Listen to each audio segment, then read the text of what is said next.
Fox Sports. We are the Fox. We are Ron Regan.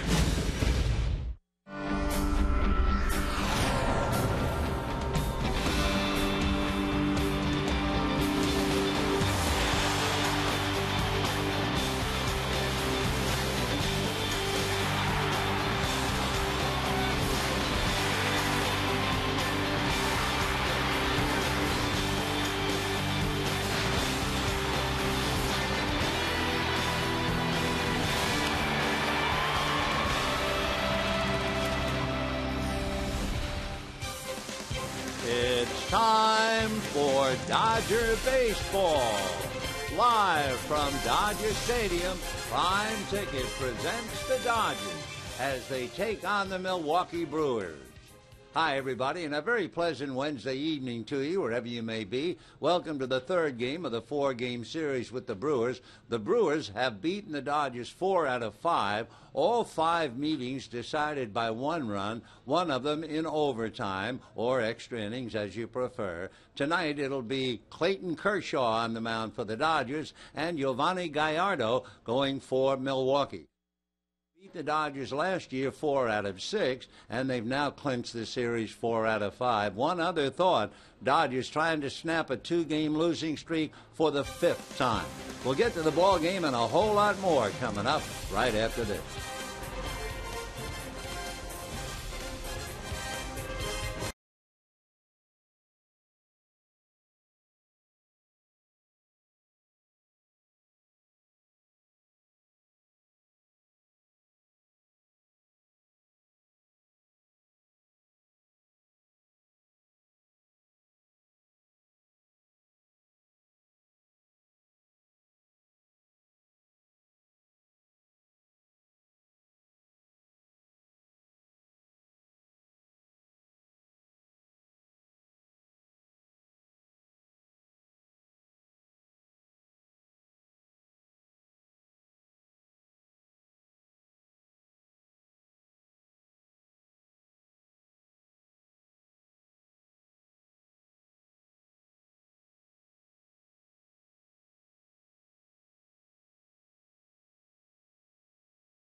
The votes are in. The Hyundai Elantra is the 2012 North American Car of the Year. By AT&T, the nation's largest 4G network. AT&T, rethink possible. By CarMax, start the search for your next car at CarMax. Start here. And by Dodge. Another perfect night at the park. Dodger Stadium, it's the Brewers and the Dodgers, the third of 4.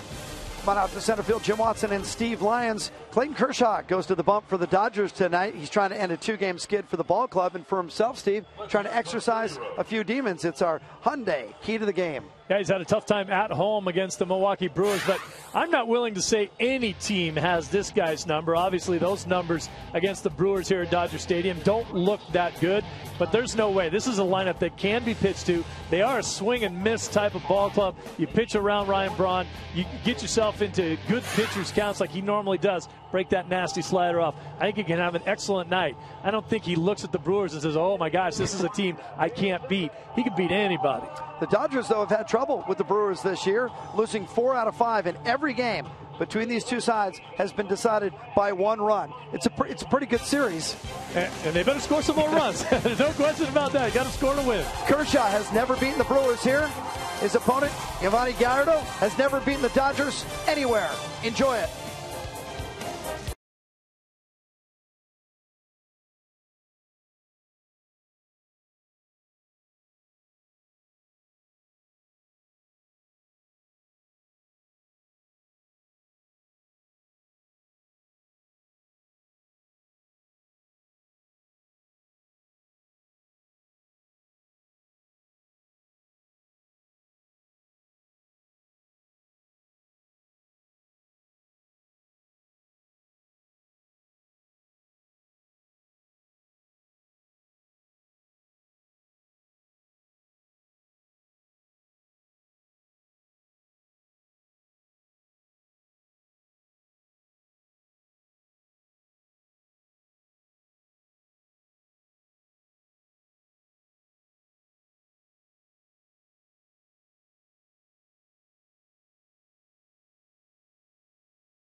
Dodger Baseball is brought to you by Jack in the Box. Try the new Chipotle Chicken Club Combo for just $4.99 plus tax. By 76 Gas, we're on the driver's side. By Club Serrano, get in on the action. Go to sanmanuel.com for details. And by Time Warner Cable. Hi, everybody, and a very pleasant good evening to you on this Wednesday evening, wherever you might be. A beautiful evening in Southern California, and the Dodgers and Brewers in Game 3 of their 4-game series. Ron Renicky and company having beaten the Dodgers 4 out of 5 this year, and all 5 very tough games, one of them in extra innings, and the Brewers trying to make it 5 out of 6 tonight and then finish it off tomorrow night. Here's the Brewer lineup. Corey Hart leads off at first base. Norichiki Aoki will be in right field. Ryan Braun in left. Aramis Ramirez at third. Ricky Weeks at second base. Cody Ransom at short. Carlos Gomez will be in center field. Martin Maldonado will be behind the plate again. And Yovani Gallardo on the mound. On the mound for the Dodgers, Clayton Kershaw, with a record of 4-2. He is 1-0 against Milwaukee this year, 2-2 lifetime. Last time out, you may remember, he allowed only 3 runs, but Houston beat him. With the Brewers, he's had 1 start. That was last year, and he went 8 scoreless innings to pick up a win. So Clayton Kershaw, remember when he had a lot of troubles in the first inning? Well, let's give you an idea of what's happening this year. The opposition in the first inning collectively hitting .086. They have 3 hits, and that's all. And the numbers 4 and 5 hitters, the so-called power hitters, the number 4 hitter is batting .143. The number 5 hitter, .111. And the pitch to big Corey Hart in for a strike, and we're underway. Corey, 6'6", 215 pounds, big zone up there. Strike one, pitch is swung on, and a towering fly ball to left. Abreu to the track at the wall and makes the catch for the out. So Corey Hart comes a few feet shy of hitting it out. One away. Let's take a look at the Dodgers with the leather. Abreu, Campanifier, Kennedy, Gordon, Herrera, and Loney. And the battery would be Ellis and Kershaw. So a long fly ball, one away. And the batter now is Aoki. Aoki, left-hand batter, played for the Yakult Swallows in Japan, takes inside, ball one. He hit second in the first game of the series and went 1 for 4. He did have a base hit. So Aoki waiting, and the 1-0 pitch on the way is taken for a strike, and the count 1-1. So Clayton Kershaw barely escaping that swing of Corey Hart's, and the 1-1 pitch on the way to Aoki, big curveball, but it stays up, ball 2, 2-1. Two little streaks on the line. The Dodgers have lost 2 in a row. The Brewers have won 2 in a row. And Kershaw ready for the 2-1 pitch. Fastball hit up the middle. That will be a diving try, but nothing else, as Gordon gets dirty, but the ball winds up in center field, and Aoki has a 1-out single. And the batter now will be Ryan Braun, and cue the boos. Ryan Braun, who has been booed even long before the game when they announced his name. In game 1 of the series, he was 0 for 2. It took a sliding catch by Bobby Abreu to take a base hit away from him, but he also walked twice. And then last night, he had a 2-run home run and a single that he whizzed by James Loney. So Braun hitting .315, 14 home runs, 36 runs batted in, and the fastball high, ball 1, 1-0. So Ryan Braun, a local boy who has come home, born in Mission Hills and lives in Granada Hills. He's been in 47 games, 47 of the 50. This makes it now 48. 1 ball and no strikes the count. Here comes Kershaw, very high again, ball 2. In looking at what the Brewers have done against Kershaw, you might be surprised to know the only member in the starting lineup with a home run for Ron Renicky would be Cody Ransom, the shortstop. As far as Braun is concerned, he is 4 for 14. That would be a .286 batting average. Clayton ready and decides to go to first. Aoki back on the bag. Aoki has just 1 stolen base. Of course, you don't figure to run too much now when you have Braun hitting in the 3 slot and Aramis Ramirez hitting 4th.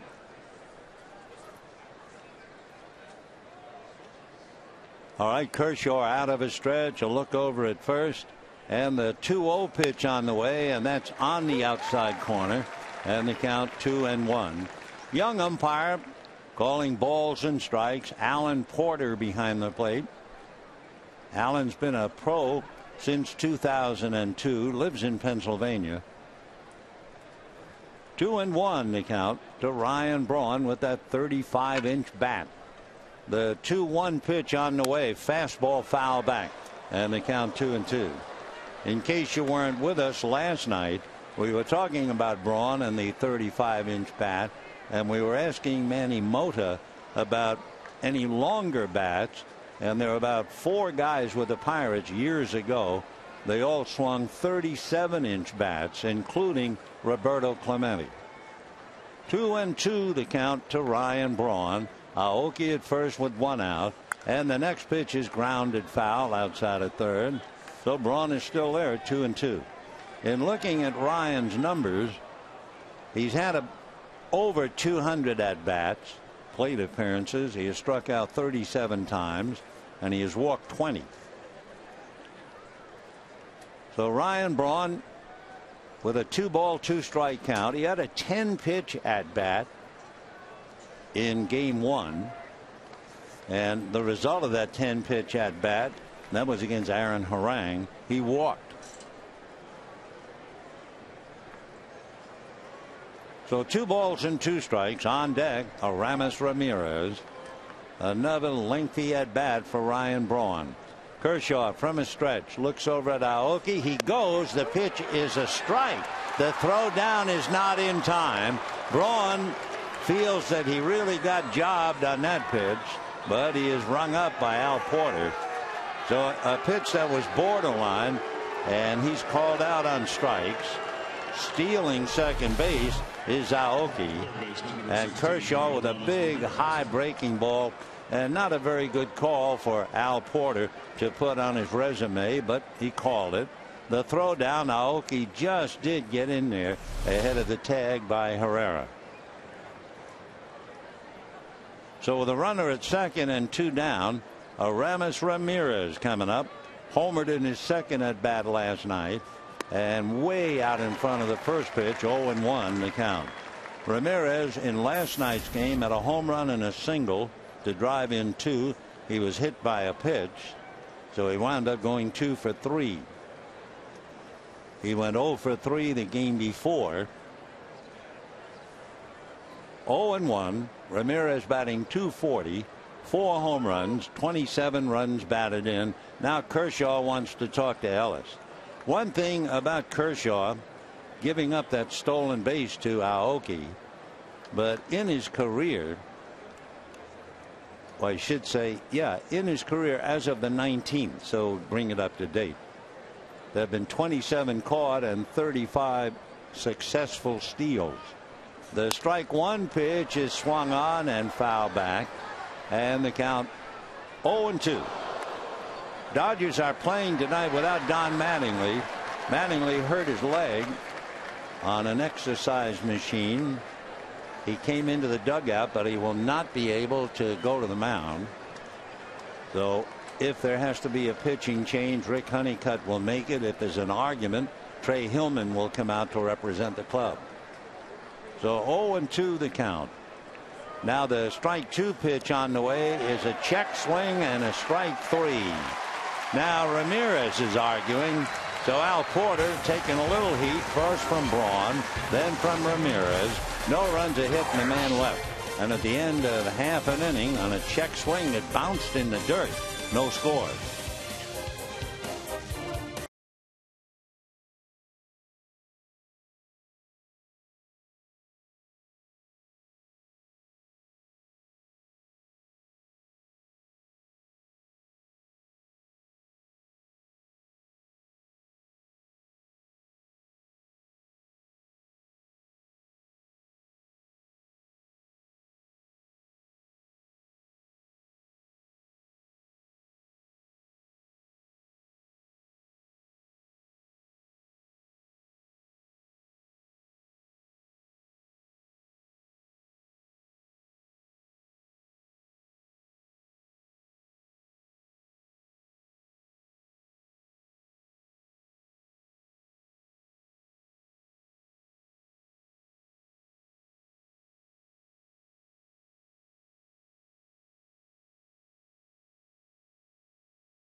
Aoki at second base. Now we can take a look at Don Mattingly's lineup, and it reads this way: Elian Herrera at second base.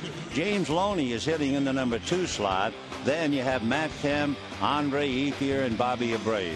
Adam Kennedy will be at third base tonight. A.J. Ellis behind the plate. D. Gordon hits 8th, and Clayton Kershaw on the mound. On the mound for the Brewers, Giovanni Gallardo from Michoacan in Mexico.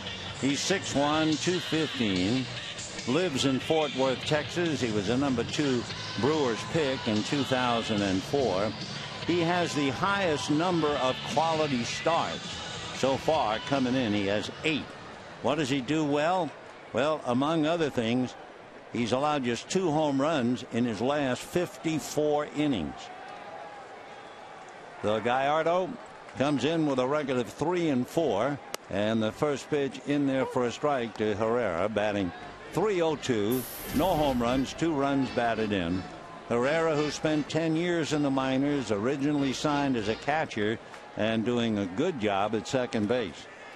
Now the strike 1 pitch, he shows bunt and takes another strike, and the count 0-2. Gallardo, not only tough when it comes to giving up home runs, he does struggle in the first 3 innings. His earned run average in the first 3 innings this year is almost 6. The month of May in his career, he is 12-4. The strike 2 pitch on the way, fastball low, ball 1. 1-2 the count to Elian Herrera. For Gallardo, with runners in scoring position in his career, they're batting .206. Pretty remarkable. Now the 1-2 pitch is Giovanni Ready, and the pitch to Herrera way inside at the kneecaps. 2-2 the count. When you look at Herrera, you see a veteran player who has shown the patience to hang in there throughout all those years in the minors. And now to see him excel in the major leagues is really somewhat heartwarming. 2-2 pitch coming up, and Herrera sprays it foul over the Dodger dugout back into the crowd. Dodgers, for the 5th time this year, have a little 2-game losing streak. And remember, going into this game, the Dodgers are the only team in the major leagues not to have lost 3 in a row. 2-2 pitch to Elian Herrera is taken, strike 3 call. So down goes Herrera, and we have 1 out in the first inning. Let's take a look at the Brewers, how they stack up defensively. Braun, Gomez, Aoki in the outfield, and the infield, Ramirez and Ransom, Weeks and Hart. The battery would be Gallardo and Martin Maldonado. Maldonado, remember, called up to catch behind George Cotaras, who has hamstring problems, and of course they lost their #1 catcher, Jonathan LaCroix, to that freak accident where the suitcase fell on his hand and he broke his hand. James Loney hitting .252. He has 2 home runs, 15 runs batted in. He is hitting .364 against Gallardo. Though the right-hander ready, and the 1-0 pitch on the way, fouled up to the left out of play. 1 ball and 1 strike. Gallardo finished 2nd last year in the Cy Young Award. He won 17 ball games. He's 0-1 here at Dodger Stadium, 0-3 in his lifetime. 26 years old, and the 1-1 pitch is taken off the plate, ball 2, 2-1 the count. Back in 2007, when he was still at Nashville, he was the #1 prospect in the Brewers organization. You get a lot from him. Here's his 2-1 pitch on the way, swung on, fouled away. He has a very heavy sinking 2-seamer that he can get up to 95. That was 93. He also has the 4-seamer that can get up to 96. He has a slider and a changeup. 2 years ago, Gallardo signed a 5-year deal with the Brewers, so he'll be pitching for them for a while. The 2-2 pitch is a ground ball to third. Tricky hop. Ramirez with a long throw on the money. Good stretch by Corey Hart. And you have 2 down in the first inning. Matt Kemp returns to the Wars. It was a pretty exciting return last night. Big crowd of over 51,000. Matt had gone 0 for 3. Dodgers a buck short. And Kemp doubled, opening up the 9th inning, and Dodger Stadium rocked. However, it quieted down when they failed to get him home. So here he is in his first trip tonight. How about Kemp and Gallardo? Matt is hitting .333 against him. has a look at the first pitch for ball one. 5-4-15. So Matt, overall batting average 355, 12 home runs, 28 runs batted in. Gallardo from the first base side of the rubber, and the pitch down and away, ball 2, 2-0 the count. So it's a very interesting series now that Matt Kemp has come back, because you have the numbers 1 and number 2 in MVP, with Ryan Braun, the winner, out there in left field, and Matt Kemp. 2-0 the count. Gallardo ready, and his 2-0 pitch, and that same spot down and away, ball 3. On deck is Andre Ethier. Ethier hitting 200 against Gallardo. Took a nasty shot on the elbow last night, but apparently he's okay. 3-0, so Kemp could be swinging here. Gallardo ready. Here's the 3-0 pitch, way outside and low, and he's aboard with a walk.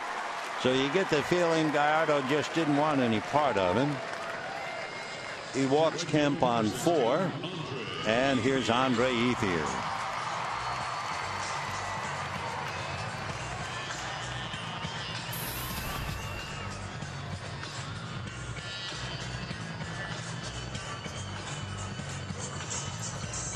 Andre Ethier putting up tremendous numbers, carrying the club in the absence of Kemp, hitting .324, 9 home runs, 43 runs batted in.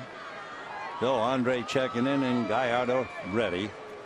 Kemp takes his lead at first, and the pitch to Ethier is low, ball 1. Last September the 17th, Gallardo became just the second Brewers pitcher to strike out 4 batters in an inning. The only other Brewers pitcher to do that is in their bullpen. Manny Parra did it in St. Louis. 1 ball and no strikes to Andre Ethier. Giovanni ready. Right-handed deals. Line drive over the head of Ransom into left center. Base hit. Cut off and knocked down by Gomez. They're going to send Kemp home, and he will score on a long double by Andre Ethier.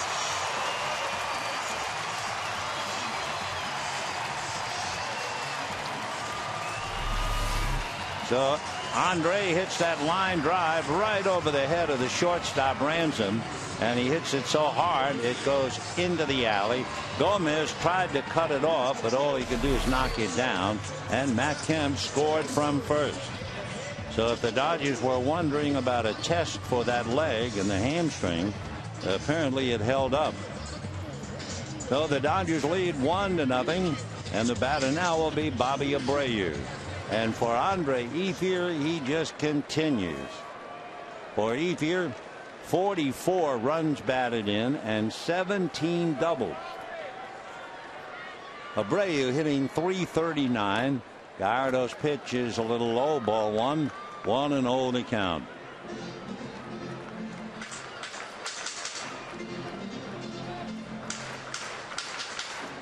So Matt Kemp scoring from first on a 2-out double, and the Dodgers take a 1-0 lead. Bobby Abreu now trying to pick up Ethier. Gallardo out of a stretch. Another look back at second, and the right-hander's pitch is outside. 2-0 the count. Gallardo has had a lot of trouble with his knees. 4 years ago, arthroscopic surgery in the left knee.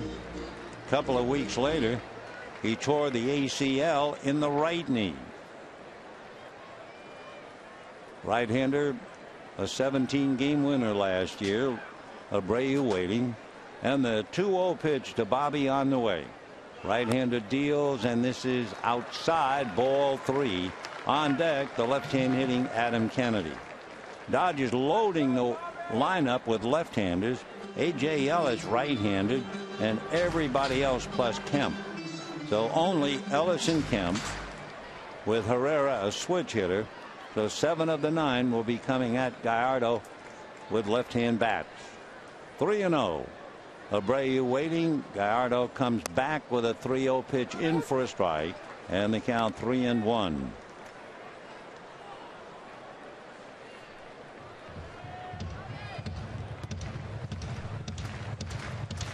So Abreu trying to keep it going. Dodgers trying to snap a 2-game losing streak. The only team in the major league not to have lost 3 in a row. Rather remarkable. The end of May. 3-1 pitch, and that is low and away. Ball 4. So 2 walks in the first inning. Not a bad idea to look at Gallardo's pitching this year. He has walked 30 and struck out 54. So Martin Maldonado out to talk to him. So Gallardo from Mexico, Maldonado from Puerto Rico, and Adam Kennedy from Southern California, Riverside. Adam, a first-round pick with the Cardinals years ago, up there with 2 on, 2 out, and a 1-0 lead in the first inning. Gallardo ready, right-handed delivers, big overhand breaking ball for a strike, and the count 0-1. His breaking ball is a slider, and he has the straight change in the 2 fastballs, 2-seamer that sinks, and the 4-seamer. 0-1 the count. Kennedy hitting .221. Gallardo's fastball is fouled away off to the left. So Kennedy finds himself in a hole. 0-2. Giovanni Gallardo.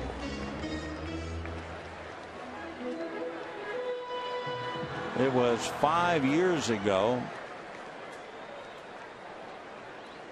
where he gave up 11 runs, and last year his high, he struck out 13.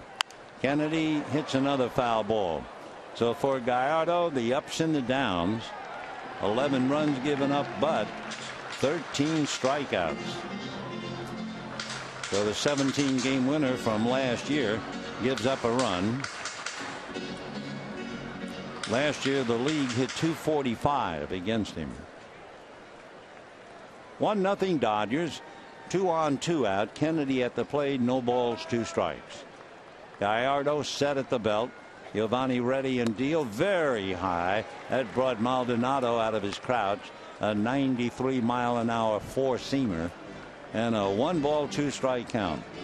Martin Maldonado, as far as catching is concerned, as far as throwing as a catcher, they're in very good hands. Jerry Narron says he's also wonderful in blocking pitches. He just hasn't proven to anybody that he can hit a lot. The 1-2 pitch on the way, and Kennedy takes off the plate. So if nothing else, Gallardo is working. He's made 27 pitches here in the first inning after getting Herrera and Loney. He walked Kemp on 4. Ethier doubled Kemp home. Then he walked Abreu on 5. And now he's 2-2 to Adam Kennedy. Gallardo set at the belt. Looks back at second. Comes to the plate. Low. So he goes all the way. And the Dodger runners will be going. A.J. Ellis on deck. Tomorrow night, the ace of the Milwaukee staff, that would be Greinke, who is 5-2. So Greinke enjoying the view as he has the night off. Dodgers will counter with Chad Billingsley. So 3-2, they're ready. Ethier from second, Abreu from first with 2 out. Gallardo checks, ready, runners go, and the pitch is low. So he's walked 3 men here in the first inning, plus giving up a double. And A.J. Ellis with the bases jammed coming up. Ellis is 1 for 2 in the past against Gallardo. Having reached base 37 of the last 39 games, does not have any grand slams. Dodgers have Ethier, Abreu, and Kennedy all out on the lines. 1-0 Dodgers, and Gallardo's pitch is way outside and low, ball 1. So he is struggling.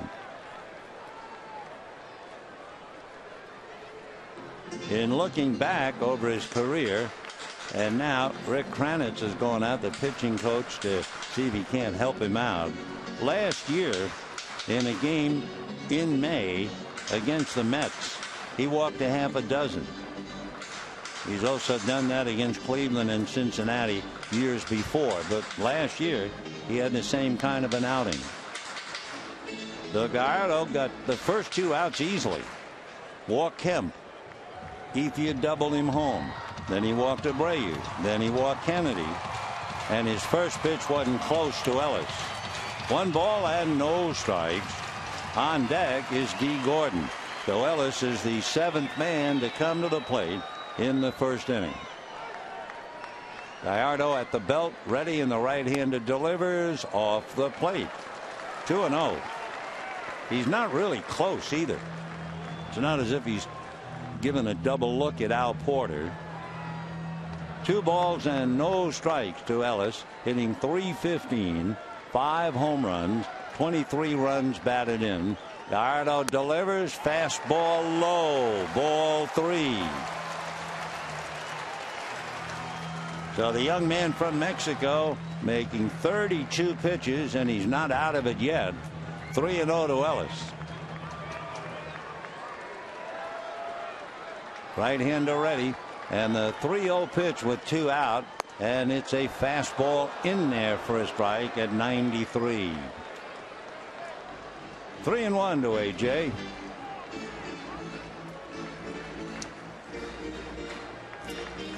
Ellis back up and waiting. Gallardo ready, and his 3-1 pitch with the bases loaded is swung on and fouled away, and the count goes 3-2. Interesting to check the count on Ellis, the way he's been hitting. With 0-2 counts on him, he's hitting .538. Though he's really been remarkable. Now he goes all the way, 3-2. Runners ready to go with 2 out. Gallardo delivers, fastball hit to dead center, right into the glove of Carlos Gomez, and the Dodgers at the end of an inning lead 1-0.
Pay a huge price for the run brought home by Matt Kemp, as Kemp obviously hurt his leg again, the extent of which we are unable to report, but he knows he was so angry at the baseball gods, didn't know what to do, and he breaks a bat over his knees and goes back to the clubhouse. So for Matt Kemp, who waited so long to get back, he's going to be sidelined again. We have no idea about the extent of the injury, how long he'll be out, but Tony Gwynn is now in center field. Ricky Weeks, the second baseman, takes ball 1, 1-0. So wondering about the test of the leg, scoring from first on the Ethier double, and it looks like he failed the test. The 1-0 pitch is fouled back. 1-1 to Ricky, hitting only 153, 5 home runs, 11 runs batted in. For Ricky Weeks, a much better hitter. He's hit .269 each of the last 2 years. Pretty obvious why he's struggling. He's struck out 62 times, most in the league. The 1-1 pitch is in the dirt, blocked by Ellis. 2-1 the count. By the way, Gallardo made 35 pitches in that first inning when he gave up a run, a double, and 3 walks. Well, the Dodgers left 3. So they lead 1-0 in the 2-1 pitch. Weeks fouls it back. 2-2 the count. Ricky had a very bad, a nightmarish April, and Kershaw trying to conclude the month of May with yet another nightmare. Weeks hitting .125 in May, and Kershaw with a 2-ball 2-strike count. Clayton ready, here he comes, and the fastball is strike 3 call. So Ricky Weeks walks away, 3rd strikeout and in a row for Kershaw. He got Braun on a pitch up. He got Ramirez on a check swing on a pitch down, and then he strikes out Weeks on a high fastball. So 3 strikeouts, and the batter now is Cody Ransom. Cody Ransom has had a very, very tough series with a new team. Fouls a pitch away. Cody was still with Arizona when we were over there. Then he was given his release. He was immediately picked up by the Brewers. In his first game here, he struck out 3 times and hit into a double play. In game 2, he went 0 for 3 and hit into a double play. Strike 1 pitch to Cody is on the outside corner. Change, and it's a no-ball 2-strike count. So Cody Ransom struggling with a new ball club, though there's a lot of pressure both ways. And the strike 2 pitch on the way. Cody swings, misses, it's in the dirt, gets away from Ellis. The out recorded at first, and a somewhat discouraged shortstop goes walking back to the dugout, and that's 4 consecutive strikeouts for Clayton Kershaw. So Ransom didn't even break to try and run out the strikeout on the pitch in the dirt. And now here's Carlos Gomez.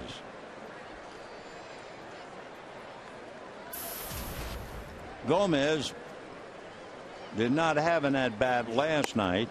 He appeared as a pinch hitter in the first game and grounded out, and he takes ball 1. 1-0 to Carlos, batting .246. 1 home run, 5 runs batted in. He takes a strike to even it up. 2 outs, 2nd inning. Dodgers lead 1-0. Kershaw's next pitch is low. 2-1 the count. Carlos Gomez, pretty good bunter. He has a couple. 6'4", 200-pounder. And a 2-1 pitch on the way. Gomez fouls it away off to the right. Although he is big, 6'4", 200, he has never shown any real power. With the Brewers, last year he had 8 home runs, and the year before 5. He does run well. He'll steal in double figures. The 2-2 pitch of the right-hand hitter is hit late, rolled up the middle. Behind the bag is Herrera's bounce throw, too late. So Elian Herrera going behind the bag, but he had to make an off-balance throw, and he couldn't make much on the throw. And Gomez, whom we told you runs well, is able to beat it out. So it's a 2-out infield single. That would be hit number 2 for the Brewers. And the batter now, Martin Maldonado. Maldonado, with the reputation of being good field, no hit, just called up after they lost LaCroix. Right-hand batter, fastball in for a strike, 0-1. Maldonado originally signed by the Angels. In looking at his average with the Brewers last year, he only had 1 at bat. So when he got a base hit in this series, it was his first major league hit. That was a base hit to right field in the 2nd inning last night against Eovaldi. Throw to first. They've got him picked off. Hello, no doubt about it. Gomez, all of his weight on the right leg, and Kershaw nails him. By the way, Kershaw has picked off at least 28 batters in his career. And at the end of an inning and a half, Dodgers won, Brewers nothing.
Dodgers lead 1-0, but psychologically, I think the pen and the dugout should be on a downer because Matt Kemp, scoring from first on a double by Andre Ethier, had to leave the game. The assistant trainer Greg Harrell is talking to Don Mattingly. Later on, I guess we'll get a report and pass it along to you, but Dodgers suffer a blow. During the 14 games that the Dodgers missed Kemp, they did survive, going 9-5. Now it's a question of just how long will he miss again. Understandably furious at another tough break, and Matt went back to the clubhouse. Gallardo, after making 35 pitches in the first inning, fires a strike to D. Gordon, and the count no balls and 1 strike. Gordon hitting .224, 1 home run, 10 runs batted in. The Brewers pull up the corners, and the next pitch is in there again. So in the first inning, he had a lot of trouble throwing strikes, couldn't do it. Now 2 quick strikes to D. Gordon.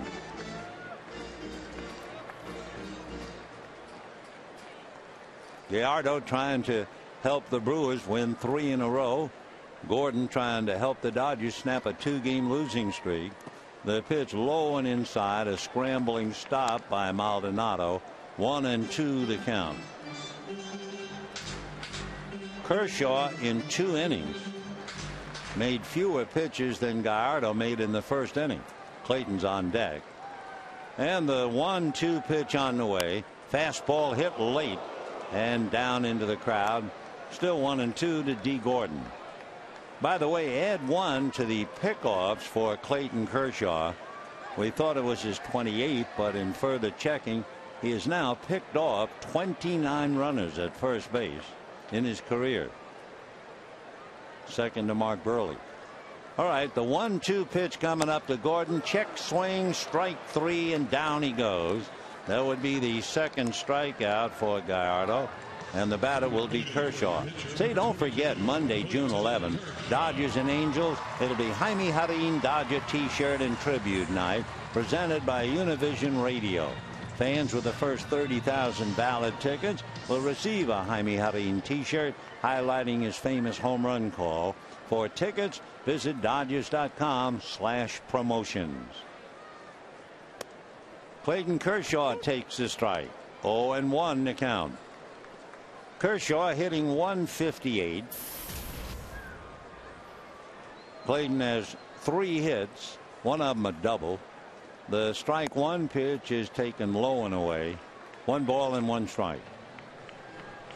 Of his 15 at bats, he has struck out 7 times, but he does have 4 sacrifices if that comes up tonight.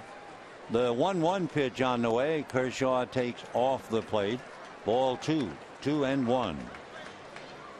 Dodgers lead 1-0. Kemp walked with 2 out, and Ethier doubled him home, and Matt has to leave the game. Bad leg, but the extent of which we're not sure. The 2-1 pitch pulled to the hole. A diving stop by Weeks, but he can't make the play. Ricky Weeks not only can't make the play, he doesn't know where the ball is. He finally found it. So it was an all-out effort by the second baseman, diving at the ball, and then as he loses the ball, he has no idea where it is. Just one of those frustrating moments, and it's right between his feet. So it's an infield single for Clayton Kershaw with 1 out, and the batter will be Elian Herrera, who struck out in the first inning.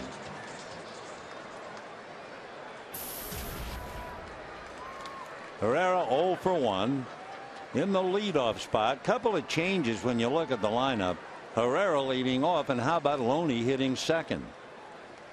And the first pitch, a hopper to Ransom. He'll take it to the bag and then fire to first, and they get the double play.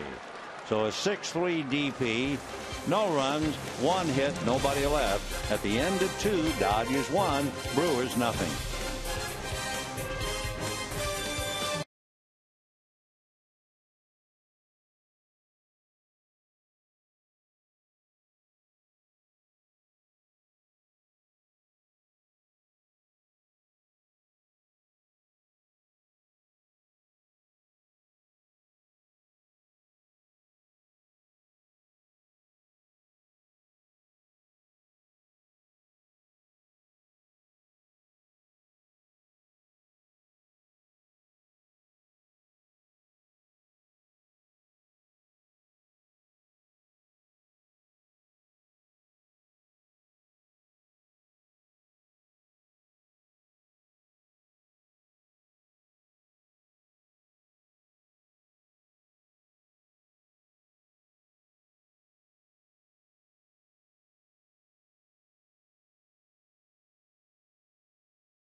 One to look forward to Miller time later in tonight's game. Brought to you by Miller Lite.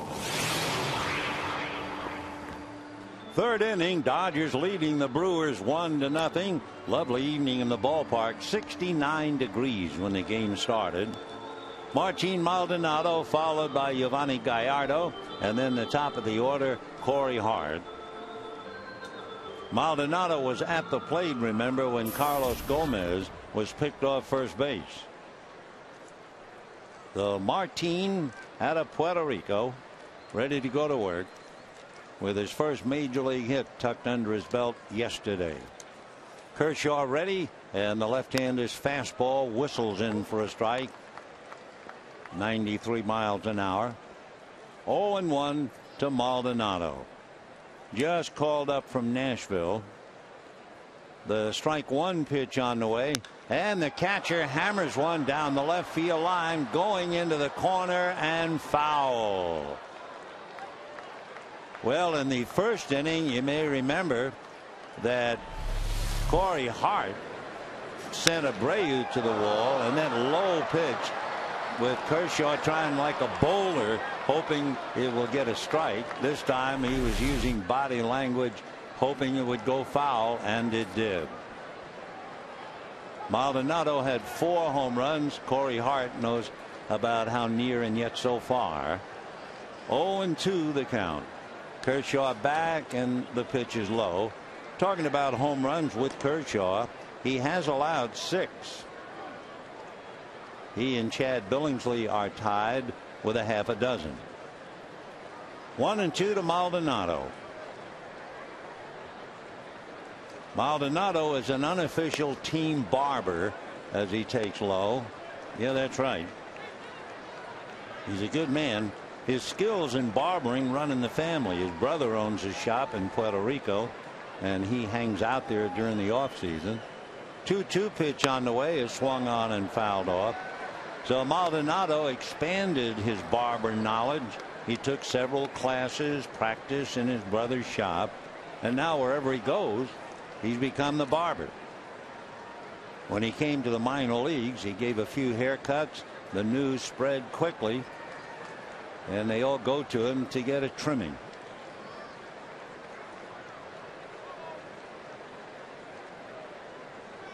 Maldonado in and out of the box. 2-2 the count. 1-0 Dodgers, top of the third. Kershaw ready in the 2-2 pitch, and it's fouled away. Maldonado was originally selected by the Angels. However, they released him after 3 years when they felt he didn't show them anything with the bat. He's been in the minor leagues all the time until last year. He had 1 at bat in the big leagues. Takes inside. Boy, that was cutting it close. 3-2. The gun said 95 on that pitch. So Kershaw in quest of his 5th win, and the 3-2 fastball grounded into left field for a base hit. So Maldonado, who had his first major league hit in the 2nd inning last night, gets his first major league hit in the 3rd inning tonight to give him 2 of them now. And the batter will be Gallardo.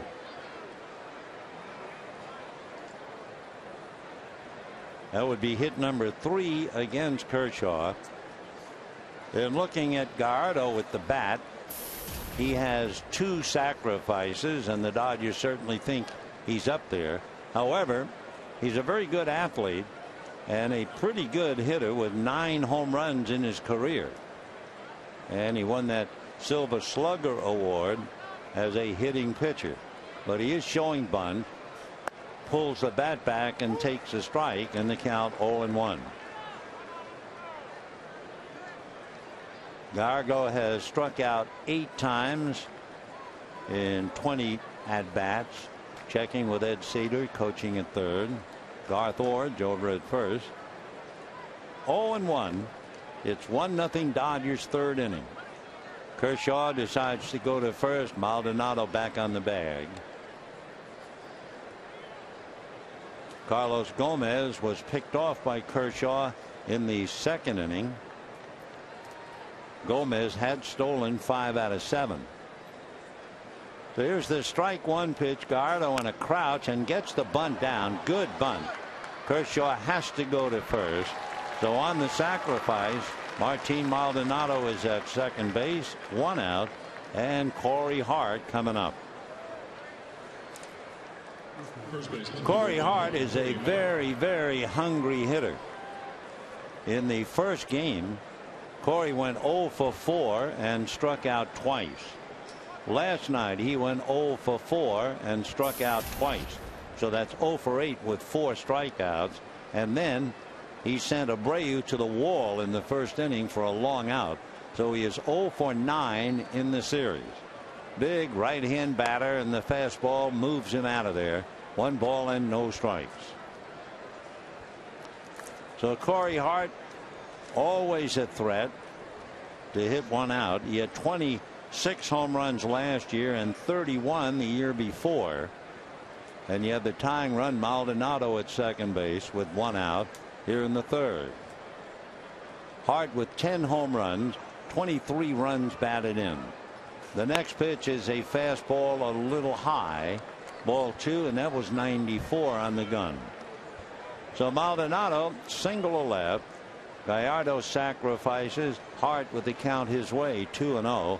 Aoki, a left-hand hitter, on deck. Kershaw hands at his sides. Now out of a stretch. A look back at Maldonado, and the pitch to Hart swung on and fouled back to the screen. 2-1. Dodgers 1 run, 2 hits. Kemp walked. Ethier doubled him home. But the Dodgers losing Kemp for the remainder of the game. And we just wait to hear any further developments. Tony Gwynn is now in center field, finishing up for Matt. 2-1 the count to Corey Hart. Kershaw ready. A check of Maldonado. The pitch to Hart swung on and missed. 2-2.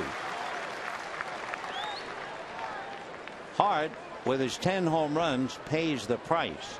He has struck out 55 times. Of course, he has weeks in front of him. Rickey has struck out 63 times. 2 balls and 2 strikes the count. Kershaw delivers. Breaking ball low. 3-2 the count. Kershaw's pitch count now has jumped up to 44. 3-2 to Corey Hart. Aoki waits on deck. Now the 3-2 pitch coming up. Kershaw delivers. Swung on and missed. So for Corey Hart, that is the 5th time that he has struck out in the 3 games. Still looking for a hit. He's 0 for 10. And the batter now will be Aoki. 4 strikeouts through the first 2 innings. And that's number 5 for Kershaw here in the 3rd. Aoki was considered a fine all-around player in Japan. 3-time batting champ. Everything they say about him was wonderful over there. He takes a pitch high. Aoki is only 5'9". So 1 minute you have the luxury of pitching to Corey Hart, who is 6'6", and then the next minute you have somebody up there at 5'9". Aoki in a crouch to make it even tougher. And the 1-0 pitch on the way. Fastball fouled away. Aoki's team, the Yakult Swallows, accepted the Brewers' bid of $2.5 million. The $2.5 million went to team ownership. Then the Brewers had to negotiate with Aoki to a 2-year deal with an option for 2014.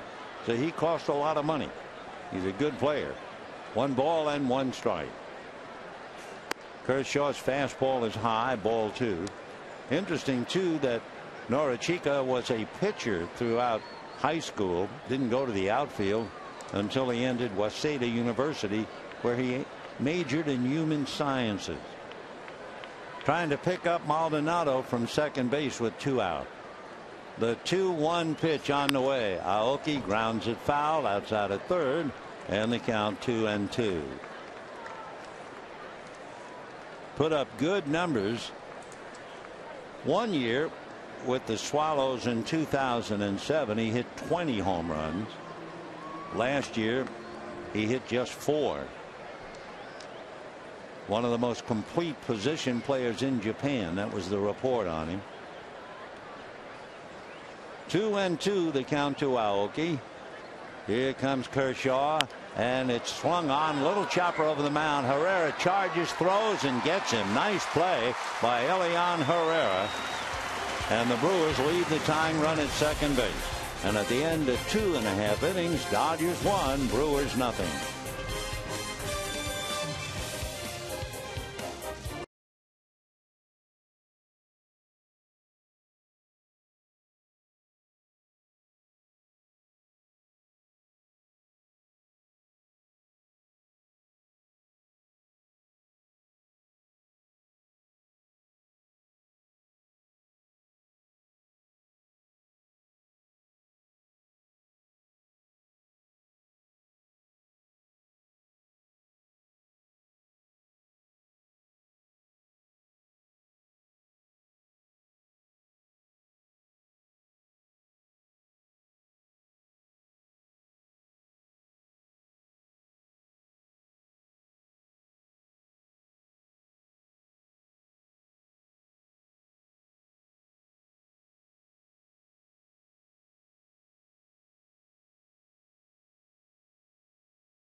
third for the Dodgers, first baseman, number 7, James Loney. Dodgers lead 1-0, but a perhaps expensive price to get that lead, as Gallardo is ready to pitch to James Loney, Tony Gwynn, and then Andre Ethier. The Gwynn hitting in Matt Kemp's spot. Interesting, Loney hitting second. Don Mattingly said, I think that's where he fits the best with this lineup. It gives Don flexibility later down in the lineup, and he feels the 2-hole hitting number 2 is a great spot to hit in. Though we will see about Loney hitting .250, and Gallardo changes and gets it over for a strike, and the count 0-1. Loney grounded to third in the first inning. Ramirez making a nice play. Dodgers 1 run, 2 hits. Brewers no runs, 3 hits. Gallardo ready, and the strike 1 pitch is in the dirt. 1 ball and 1 strike. Dodgers in yet another 1-run game. They played 21 games settled by 1 run. They're 9-4 at home. The 1-1 pitch, Loney hits a little roller foul up along first base, and the count 1-2.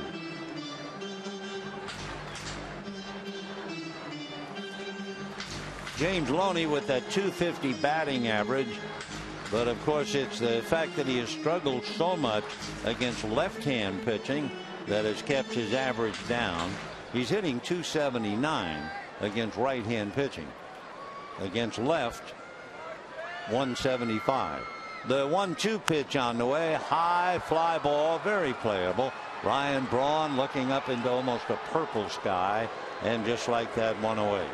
Well, the big story tonight, first inning. Matt Kemp walks, Andre Ethier doubles.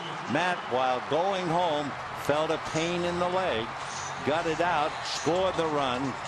Furious at the gods that have let him down when he got into the dugout, beside himself, so he breaks a bat over his leg out of the fury, and Matt goes understandably storming back into the clubhouse after waiting and waiting, and then having the rehab and the couple of games in Albuquerque. Boom. How much the extent of the injury is yet to hear. Tony Gwynn takes a pitch away, ball 1. 1-0 the count to Tony. Tony broke in with the Brewers in 2006, and he hit .260. Now the 1-0 pitch on the way. He's hitting .277, and he takes ball 2, 2-0. He was with the Brewers up and down, 06, 7, and 8. Tony went to the Padres and then eventually the Dodgers. Gallardo down 1-0 and behind 2-0. Right-hander's 2-0 pitch, and Tony hits it to the hole. Base hit into right field. So one man's misfortune is another man's opportunity. And Tony grounds a single into right field.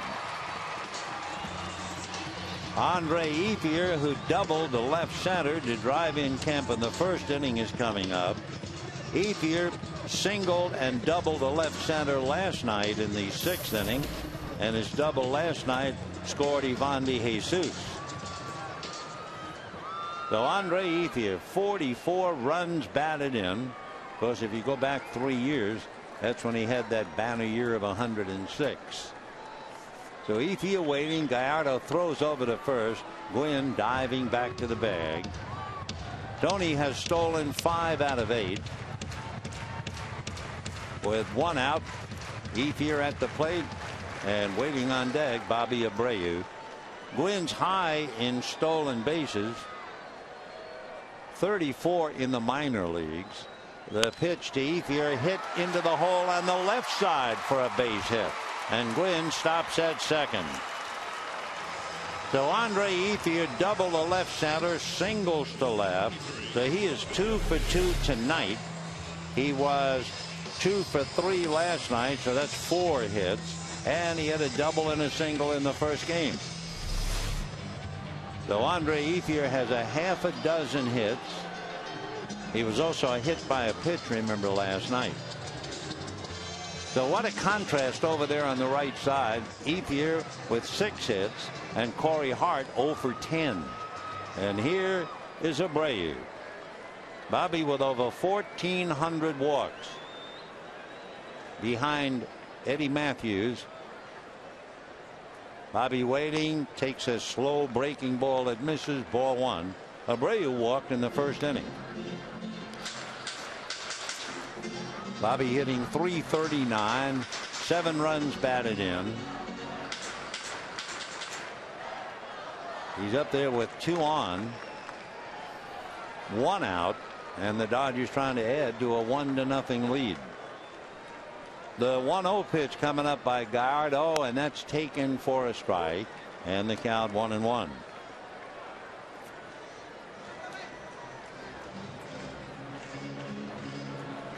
Gallardo in a mess in the first inning when he made 35 pitches, breezed through the second, and he's now in some trouble here in the third. Giovanni working from the first base side of the rubber. And the 1-1 pitch coming up. Right-hander deals, and this one is in at the knees, and the count 1-2. Good fastball at 94, and appeared to be delivered absolutely effortlessly. The scouts talk about the ball coming out of his hand, and boy, that thing just came out and registered 94. 1-2 to Abreu. The Dodgers scored in the first inning, but they also left the bases loaded.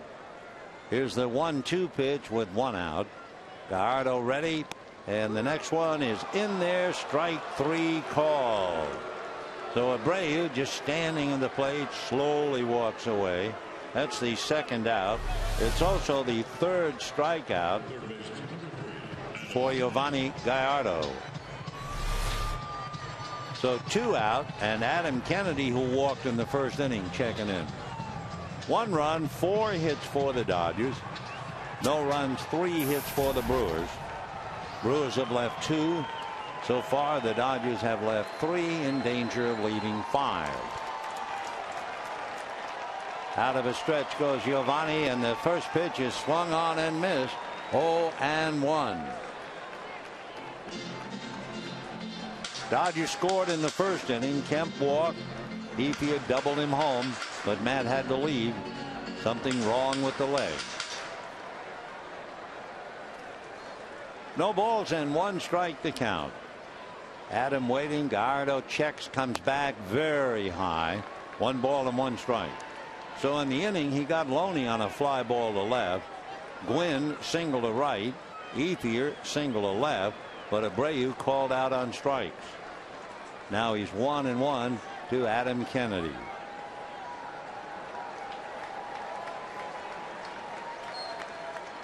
Gallardo set at the belt, looks back at the runners. The 1-1 pitch, and that's in there at the knees. 1-2 the count. So he's throwing that 2-seamer, the sinker, down, and it's paid off for him. It got Abreu, and it gets him ahead of Kennedy. 1-2. Gallardo 6-1, about 215. Set again, and the 1-2 pitch on the way, and that's fouled off. Interesting, the style of pitching out of a stretch.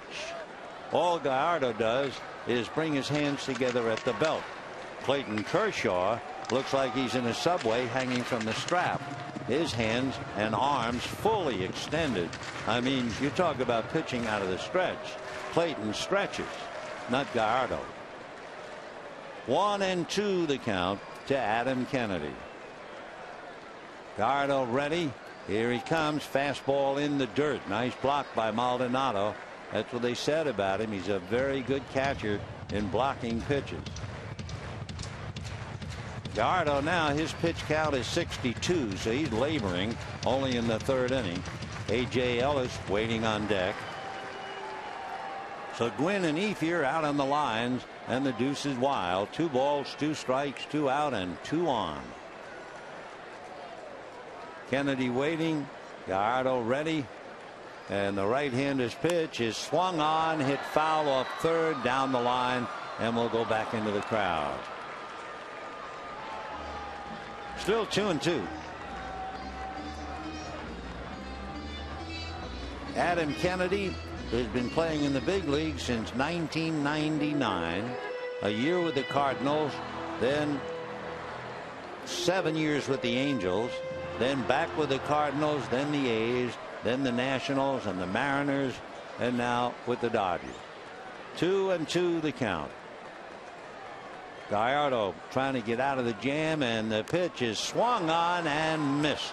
Holding on to it is Maldonado. So Adams strikes out. 4 strikeouts for Gallardo. The Dodgers lead 2, and at the end of 3, lead 1-0.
One nothing Dodgers as we go to the 4th inning. Couple of headlines. Matt Kemp scoring on a double by Andre Ethier. Had to come out of the game. Has some problem with the leg. Clayton Kershaw in 3 scoreless innings has struck out 5. And one more headline. The Kings have just beaten the New Jersey Devils 2-1 in overtime. Anze Kopitar had the winning goal just under the Devils goalie's leg. Now, Ryan Braun fouling it back 0-1. Braun called out on strikes in the 1st inning. Pretty questionable call. 0-1 to Ryan, hitting .313. 14 home runs, 36 runs batted in. Remarkable young player. 0-2. 0 for 1 tonight, and against Kershaw he is 4 for 15. No home runs. Just to show him that pitch. 1-2.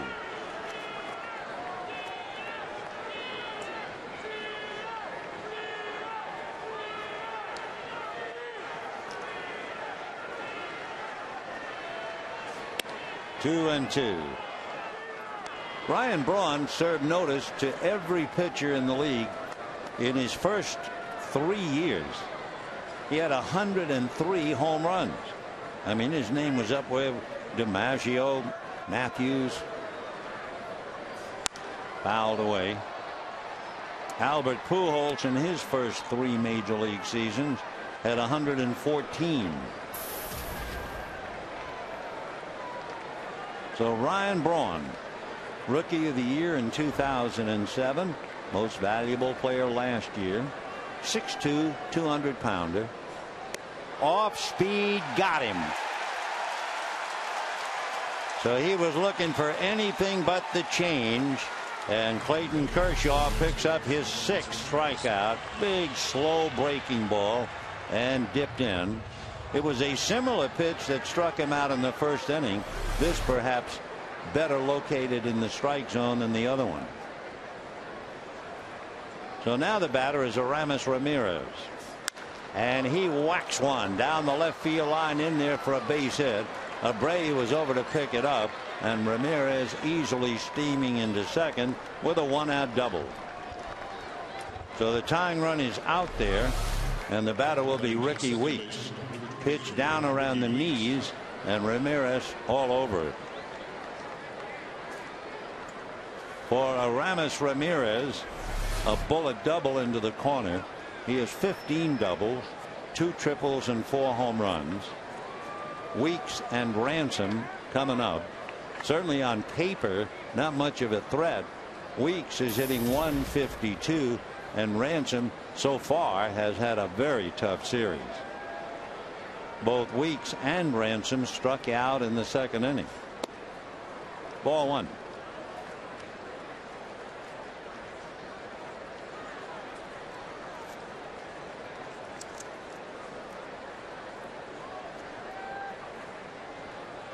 Weeks, who started playing ball at the age of 5.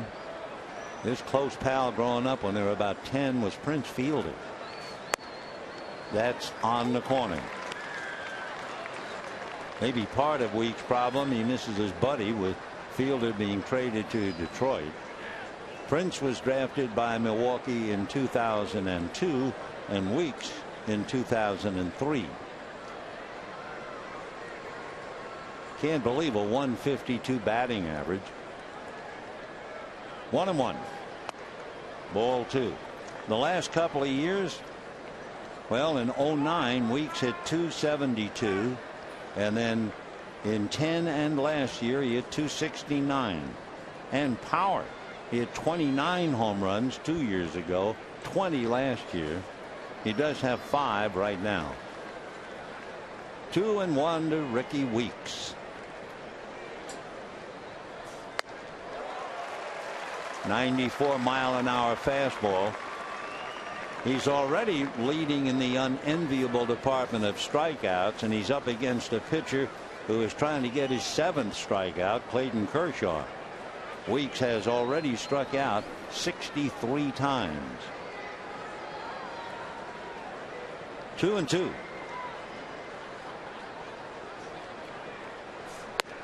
High fastball. That came up there at 95.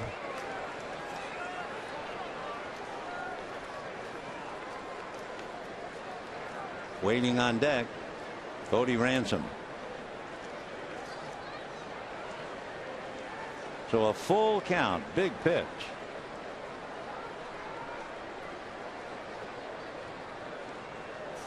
Fastball fouled at the plate. He's still there. Milwaukee certainly believes in Ricky Weeks. In February last year, they signed him to a 4-year deal with an option for 2015.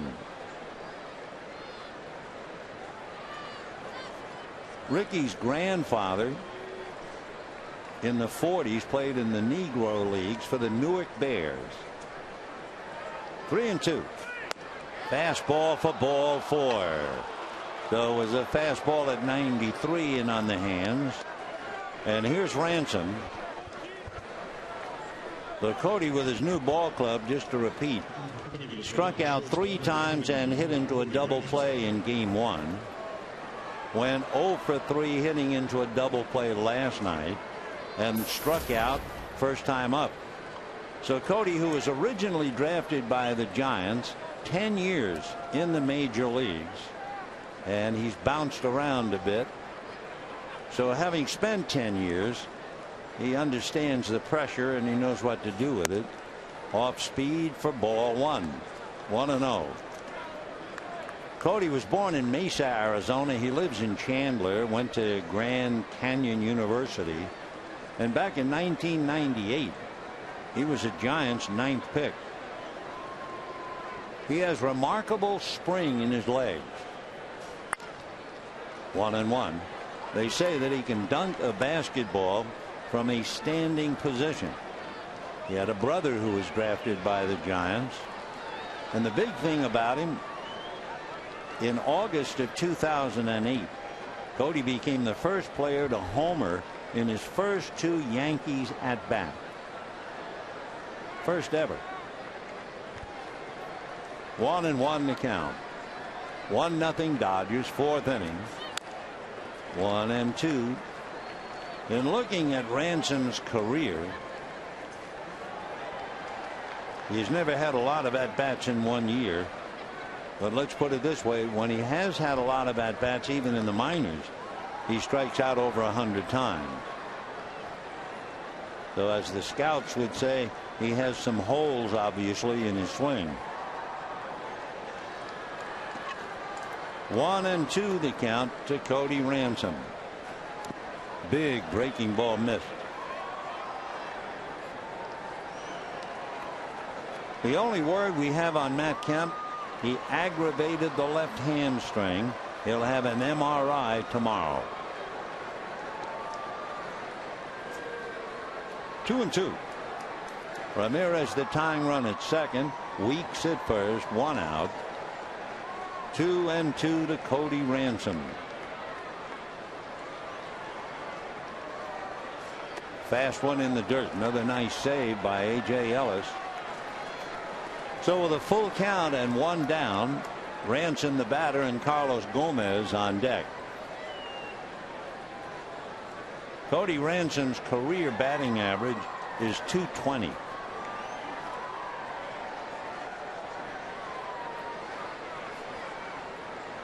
Cody certainly big enough, 6'2", 210-pounder.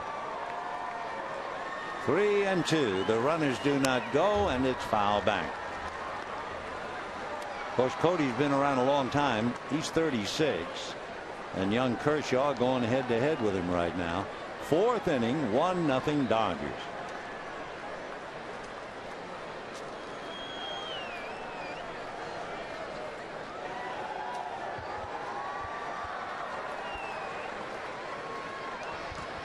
Three and 2 to Cody Ransom, who struggled with a kidney stone in April of this year and played with it despite the intense pain. He said it was better playing to take it off his mind. 3-2. And low for ball 4. So with 1 out, back-to-back walks to hitters who are not hitting. And that loads the bases. And it will bring up Carlos Gomez. Gomez hitting .257 with a home run, 5 runs batted in. And he was picked off back in the 2nd inning. Singled up the middle. It was a wonderful effort by Elian Herrera, but he couldn't get him. And then Carlos nailed. Right-hand hitter doing very well against left-hand pitching. So you have Ramirez, Weeks, and Ransom out there with 1 out, and the Dodgers leading 1-0. Gomez fouls it away. 0-1. So Gomez has a big opportunity. Brewers signed him to a 1-year deal. With the Brewers last year, he hit .225. No balls and 1 strike. Carlos from the Dominican, and a chopper foul. 0-2 the count. So after back-to-back walks, Kershaw asserts himself immediately with 2 quick strikes against Gomez.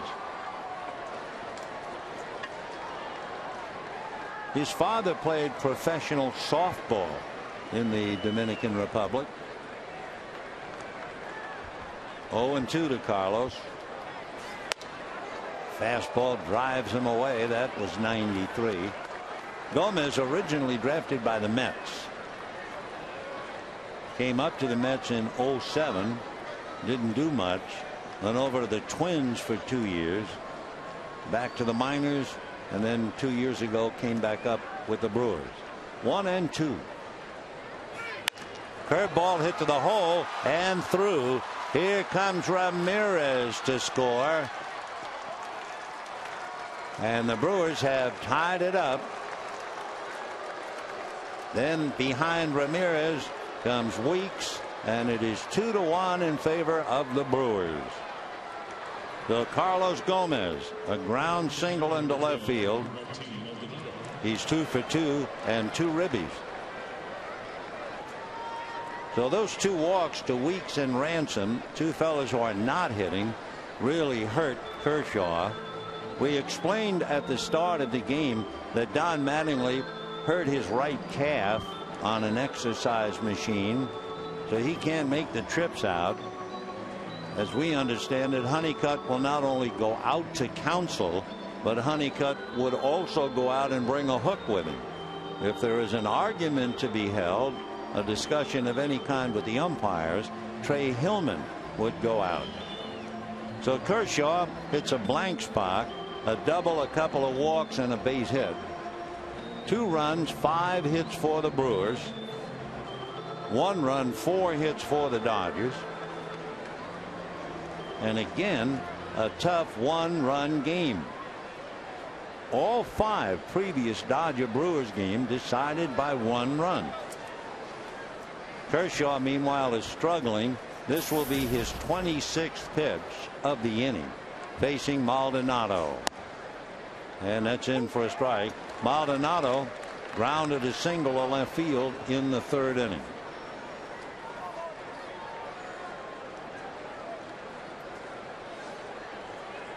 Kershaw with 6 strikeouts, but back-to-back walks in the 4th really hurt him. 1 ball and 1 strike.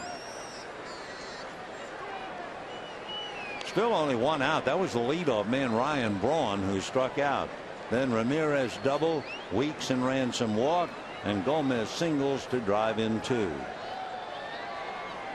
So Ransom at second, Gomez at first. 1 ball and 1 strike. High foul ball, I guess, by the time it gets down to right field. Nope, just fair. The runners will hold. Ethier, the last minute, stepping back across the line. So Maldonado flies to right. And with 2 out, the batter will be Gallardo. He is the 7th man to come up in the inning. 2-1 Milwaukee in the 4th inning. Trying to beat the Dodgers 5 out of 6. Gallardo sacrificed in the 3rd inning. Now he's up there with 2 out. And as we mentioned in his previous at bat, he's not a bad hitter. Not bad at all.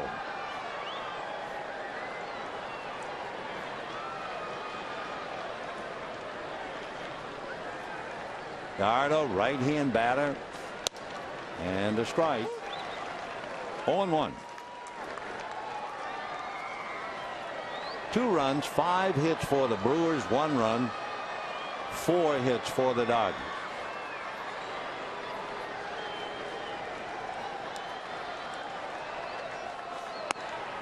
That's off the plate.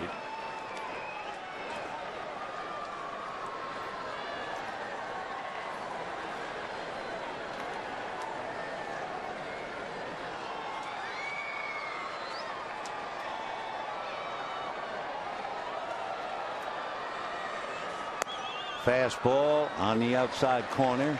He's still throwing hard. Hit 94 on the gun, but the pitching count mounting up now at 81.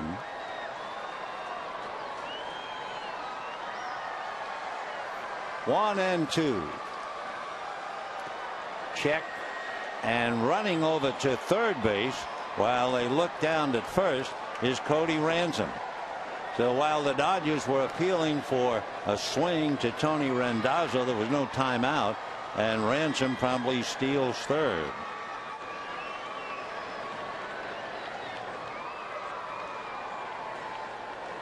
Two and 2 the count. In fact, you can see Ron Renicky gesturing. It's going to be ruled a wild pitch instead of a stolen base on a check swing. Kershaw, meanwhile, annoyed at himself, taking a little walk. So a check swing. The Dodgers are appealing to the first base umpire, and Cody Ransom alertly took 3rd. 2 and 2 the count to Gallardo. with a very, very hungry Corey Hart on deck. Though the deuce is really wild here in the 4th inning. In the dirt, another nice save by A.J. Ellis. So with a full count and 2 down, Gomez, who runs well, will be off and running at first. Although having been picked off in the 2nd inning, I'm sure he'll have a little more caution. Ransom down the line from 3rd. And a 3-2 pitch to Gallardo. There goes Gomez, and the pitch is strike 3 called. 7 strikeouts, but those back-to-back walks to Weeks and Ransom hurt, and the Brewers lead 2-1.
Dodger Baseball is brought to you by the new wireless receiver from AT&T UVerse. Visit AT&T.com/free-your-TV. Rethink possible.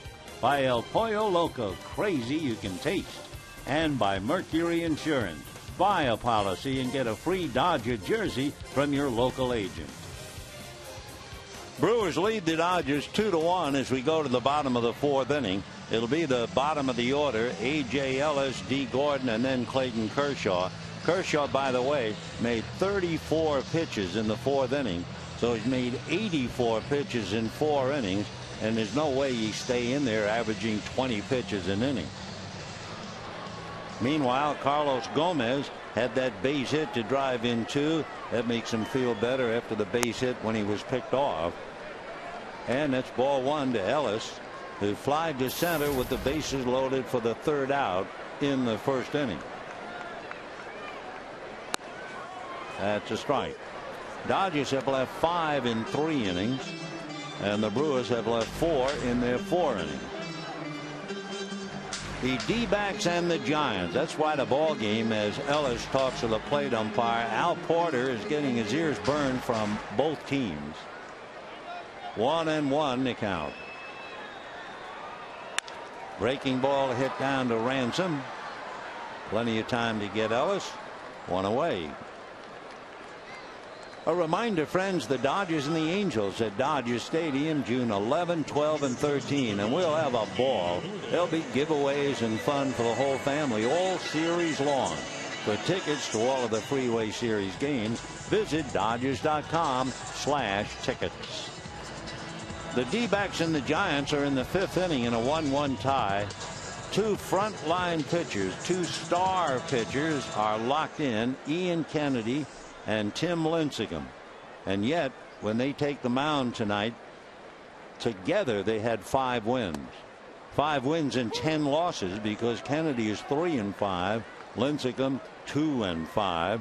So we'll watch that game. Remember, Giants are 5.5 back of the Dodgers now. 0-2 to Gordon. 1 out in the 4th.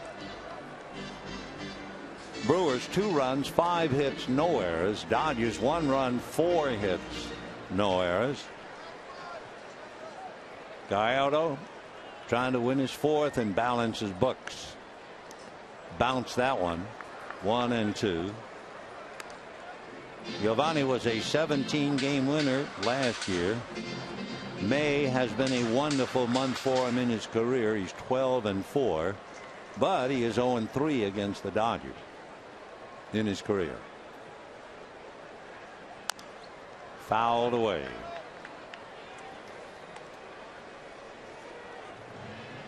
Tomorrow night, the concluding game of the 4-game series and also the concluding game of the homestand. Dodgers will hit the road following the game. But tomorrow night, Zach Greinke will go up against Chad Billingsley. The Greinke, 28 years old, out of Orlando, Florida.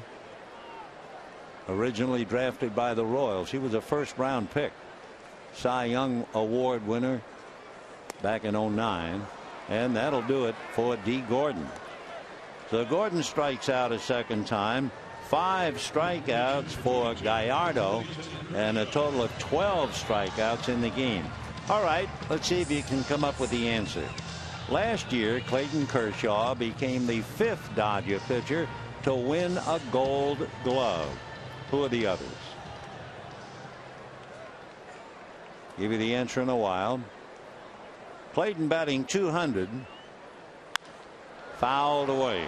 Remember, he hit the ball in the hole, the sliding stop by Ricky Weeks, who had no idea where the ball was.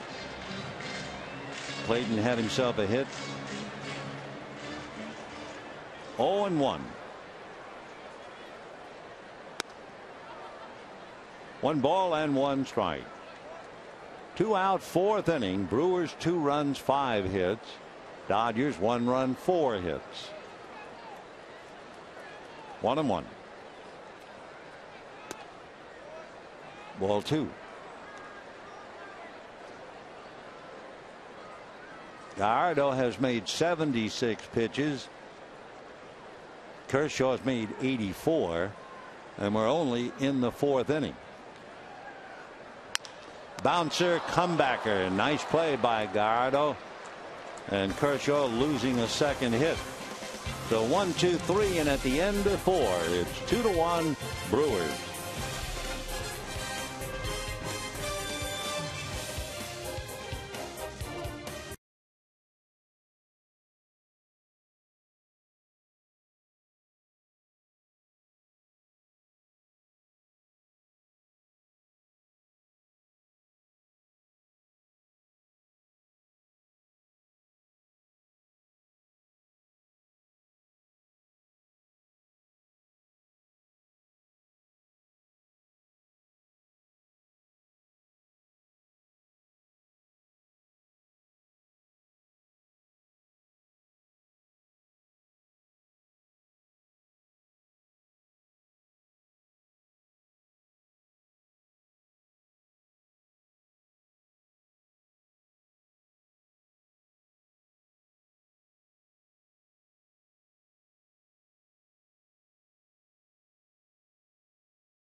On dealers, June 8, 1968. Don Drysdale breaks the record for consecutive scoreless innings previously held by Walter Johnson. The 1-2 pitch to Pena. Swung on a ground ball wide to third. It's Boyer who has the chance. He's done it. Drysdale's scoreless stretch lasted 58 2/3 innings before finally being snapped.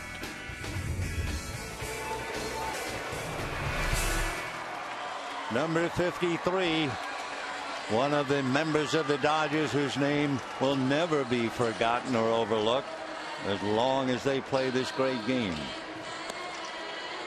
Meanwhile, it's 2-1 in favor of the Brewers. In the 5th inning, it'll be Corey Hart. Then it'll be Aoki and Braun. Corey Hart is 0 for 10. And he has struck out 5 of those 10 offers.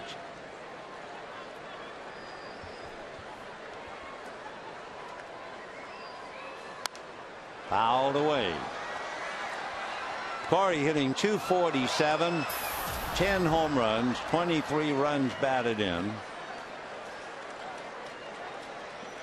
That great song from Damn Yankee, You've Gotta Have Heart. Off speed, 1 ball and 1 strike. Corey was signed by the Brewers over 12 years ago as a free agent. And ball 2. He has socked. He had 31 home runs 2 years ago, so Kershaw, even though he's 0 for 10 in the series, has to be very careful. Another strike. In the first inning, Corey sent Bobby Abreu back to the wall for a long out.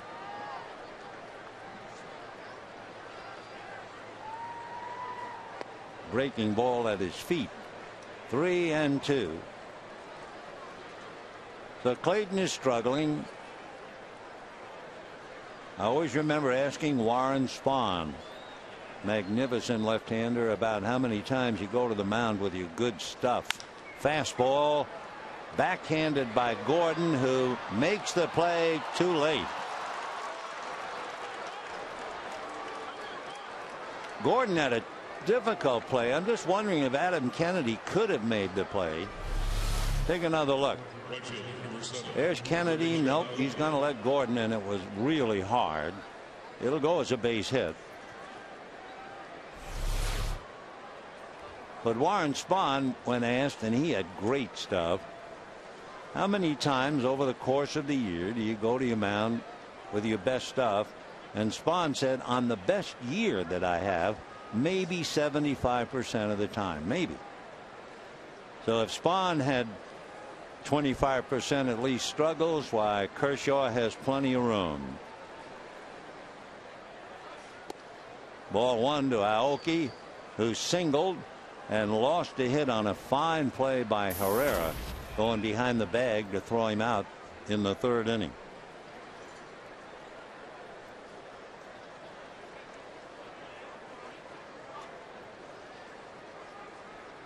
Clayton now has made 91 pitches.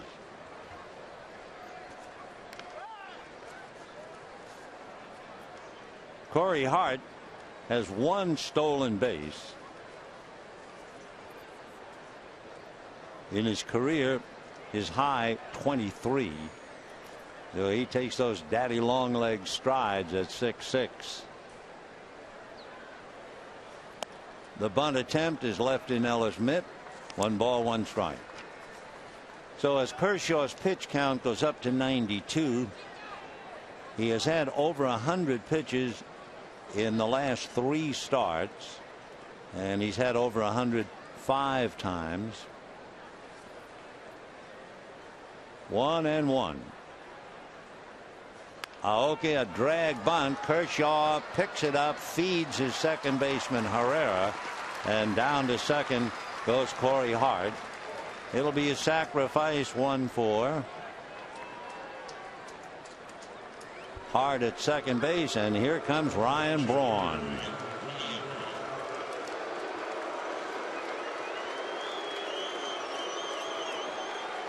When asked about the crowd reaction, Ryan Braun said, I expected something like this. It doesn't really bother me. I understand the entire situation, and maybe in some ways it helps me as a competitor.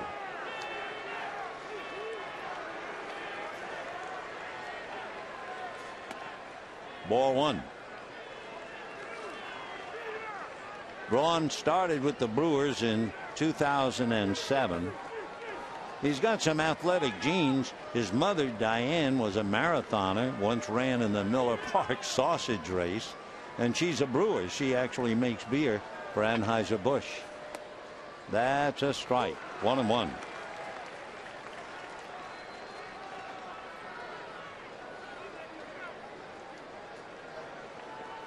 Steve Braun, Ryan's brother, was an infielder at the University of Maryland, but He retired. He had vision problems. 1-1 to Ryan. Ball 2. When he was at Granada Hills High School, he set a home run record with 25. And believe it or not, as a freshman in high school, he was a star soccer player. And he made the transition from shortstop to third base and then to left field. Ball 3.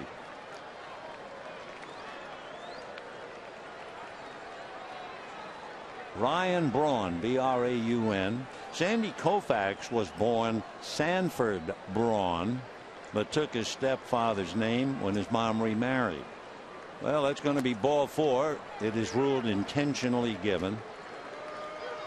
So Kershaw has walked 3. The other 2 hurt him, walking Weeks and Ransom. This one made sense to a degree. You walk Braun, you get Ramirez. Aramis 4 home runs, 27 runs batted in, doubled and scored in the 4th inning.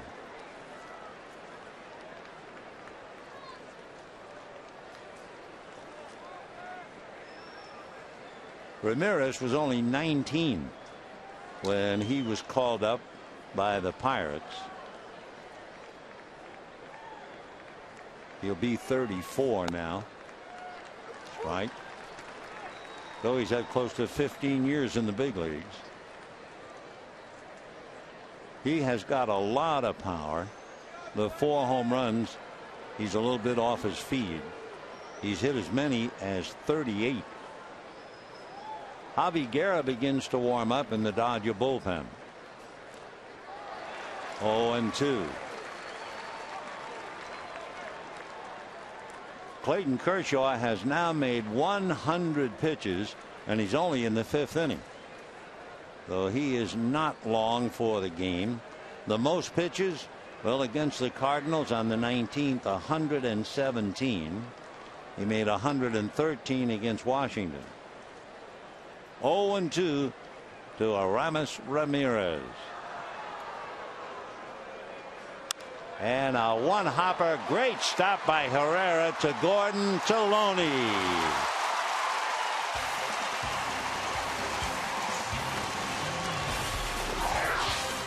So the Dodgers come up with a clutch double play, and ball that was really hit to Herrera. 4-6-3, and it's still 2-1 Brewers.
Leading off the bottom of the 5th inning for the Dodgers, second baseman number 37, Herrera.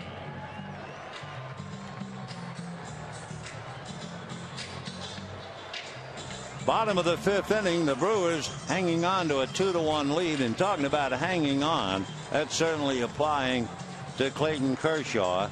He has made 101 pitches in 5 innings. If he hangs around for 9, that'll be 180. Then there's no chance. So we go to the bottom of the 5th. Dodgers trying to get him some runs, and Herrera will start it off.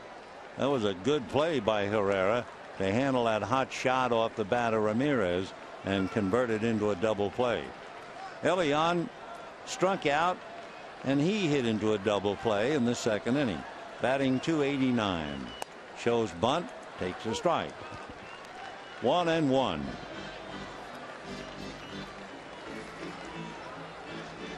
Brewers 2 runs, 6 hits. Dodgers 1 run, 4 hits. Big bouncer, foul down the line. 1-2. Herrera has really been valuable when you realize he's made 11 starts, 9 at second base, 1 at third base, and even 1 in center field.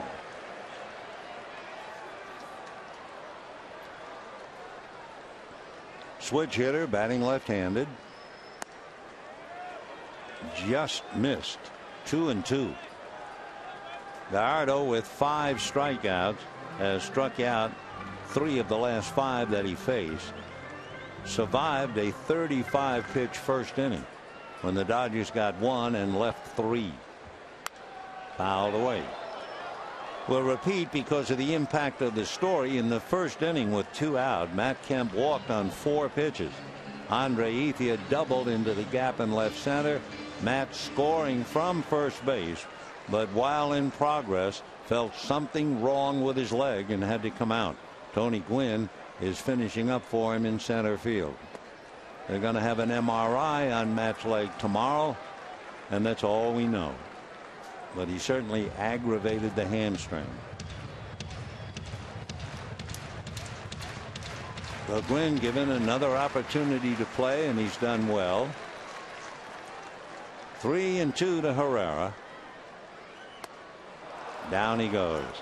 So Herrera goes 0 for 3, striking out twice. We'll repeat the Matt Kemp injury first inning. He's running, and then he bursts in speed and then really slows down. And as he's coming home, he's unhappy. When he gets in the dugout, he's so angry over what has happened. You can just imagine after all the hard work. So he breaks a bat across his leg just to let the fury out.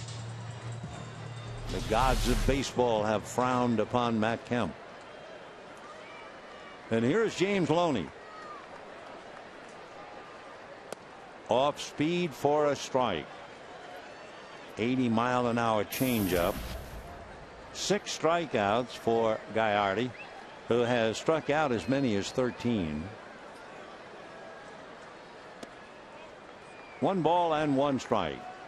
James hitting .248, 2 home runs, 15 runs batted in. Final game tomorrow night. Chad Billingsley and Zach Greinke. Brewers have won 4 out of 5 from the Dodgers, and all by 1 run. Hard ground ball. Corey Hart keeps it in front, feeds Gallardo coming over. That ball was hit hard. 2 down in the 5th inning. Do you remember the trivia question? We were talking about good fielding pitchers, and that Clayton Kershaw is the 5th Dodger pitcher to win a Gold Glove. Who are the others? Andy Messerschmidt, Fernando Valenzuela, Oral Hershiser, and Greg Maddux. And take your pick. I don't know how to choose between Valenzuela and Maddux, but Maddux was absolutely brilliant. How about this number for Maddux? 18 Gold Gloves, the most by any player at any position. So he would get the nod.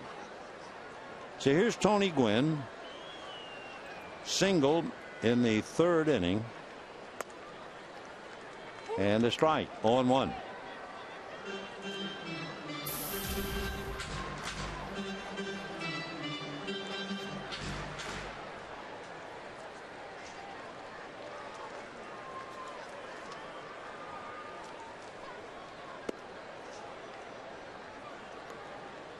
We were looking back at the notes that we gave you about Gallardo. Told you that he struggled a little bit in the first 3 innings, I should say. but he has settled down so far now, 1-2. In the first 3 innings, his earned run average coming into this game was almost 6, 5.9, and it looked like he might give up a bunch of runs in the first 3. The Dodgers scored 1 run. They had 4 hits and 3 walks, and yet they only picked up 1. So that's been his rough spot, and then he seems to get better as the game progresses. Whoa, 2-2.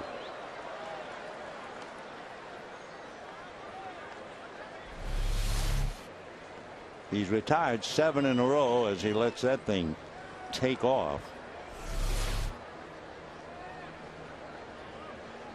Nice save by Maldonado.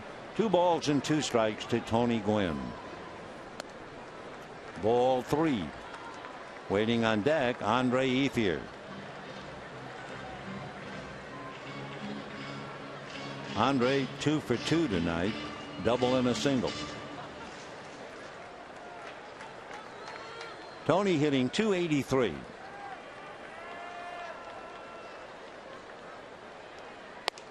Got him. High fastball at 93. 7 strikeouts. At the end of 5, 2-1 Brewers.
The arrival of Maury Wills, who led them not only to a pennant but to a World Series.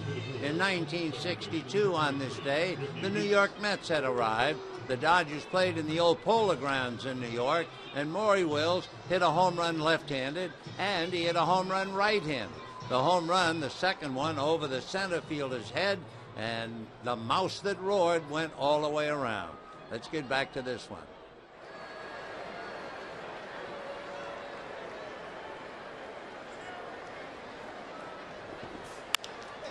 Ground ball just fair down the line. And Ricky Weeks on his way into second base with a stand-up double. So even though he had made 101 pitches, Clayton Kershaw goes to the mound and gives up the double. And the Dodger bullpen will heat up again immediately as Weeks, who had struck out and walked, doubles just inside the bag and down the line.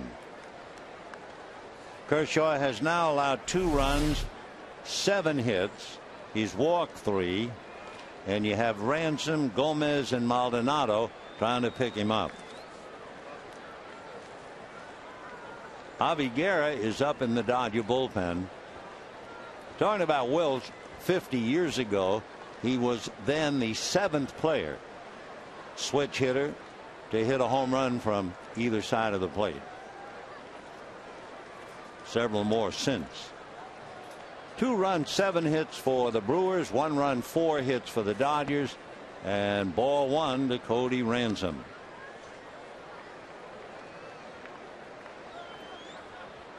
Ransom struck out and walked. And that was the weak spot, and no pun intended, when Kershaw walked Weeks and Ransom. That set him up for the base hit by Gomez and 2 runs. That's in there. 1-1.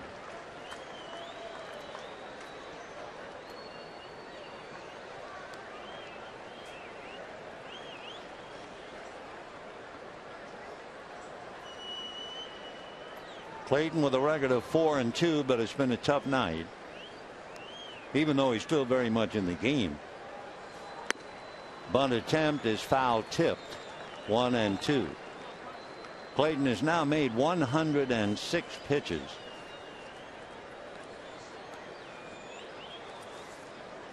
When the Dodgers come up in the bottom half, it'll be Ethier, Abreu, and Kennedy.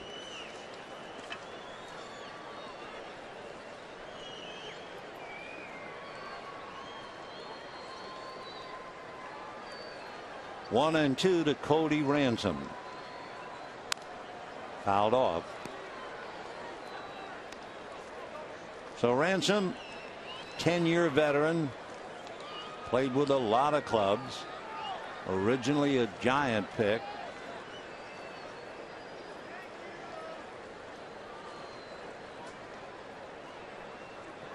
Came into the game with 10 home runs in his career.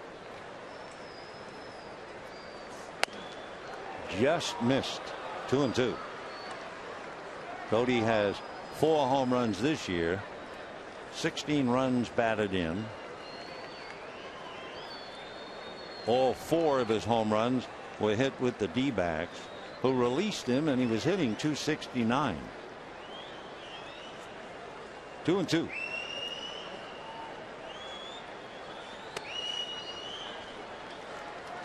.108 pitches now made by Clayton.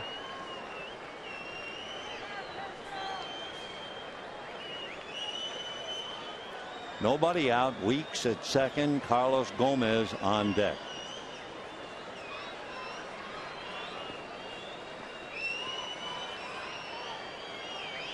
Three and 2.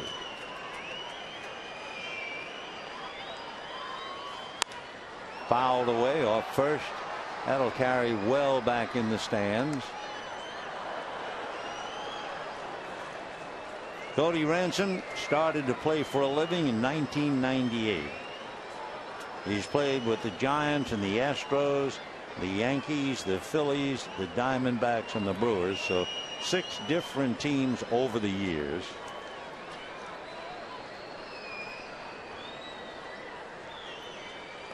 Three and 2. In the dirt, and Kershaw jumps in the air in frustration. For Clayton Kershaw, in looking at his strikeouts, it started right in the first inning. With a runner at second base, he nailed Braun. Then he came back to get Ramirez, then Weeks, and then Ransom to give him 4. Then he got Corey Hart, number 5, Braun again, and Gallardo, the pitcher, to give him 7. Now first and second and nobody out. So here's Gomez, who hits left-handers pretty well, which is why he's in the lineup. Shows bunt and bunts it, fielded, and the throw in time to get the runner at second base. Whoa. Cody Ransom thought sure that D. Gordon might have come off the bag. He's shaking his head no. Unbelievable, he says. So a fine play by A.J. Ellis. The bunt right in front of the plate. Here's the throw on a hop. The second base umpire is the veteran Brian Gorman. There you see the glove and the ball, and the foot was on the bag.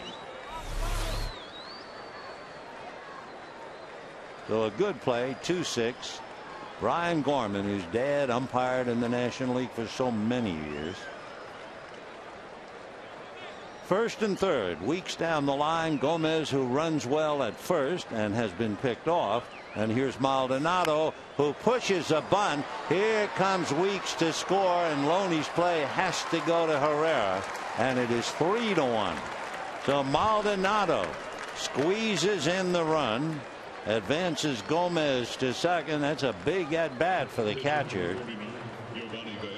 Watch Weeks. Not sure about Maldonado's talent. He had to see the ball down, then he came. Loney had no play except to first base. So Maldonado squeezes in a run, and the Brewers lead 3-1. Gomez now at second. Ron Renicky trying to win his third in a row. And here's Gallardo. 0-1. Sacrificed and struck out.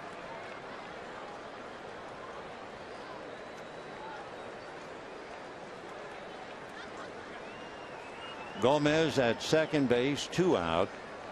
3-1 Brewers. Fastball, that's in there. For Maldonado, who picked up his first major league base hit last night and then picked up his second major league hit in the third inning tonight, now he picks up his first major league run batted in. 0-2. Ball 1. For Kershaw, 115 pitches later, he's losing 3-1.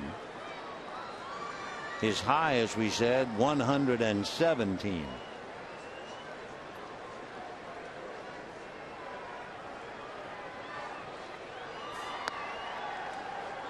Two and two.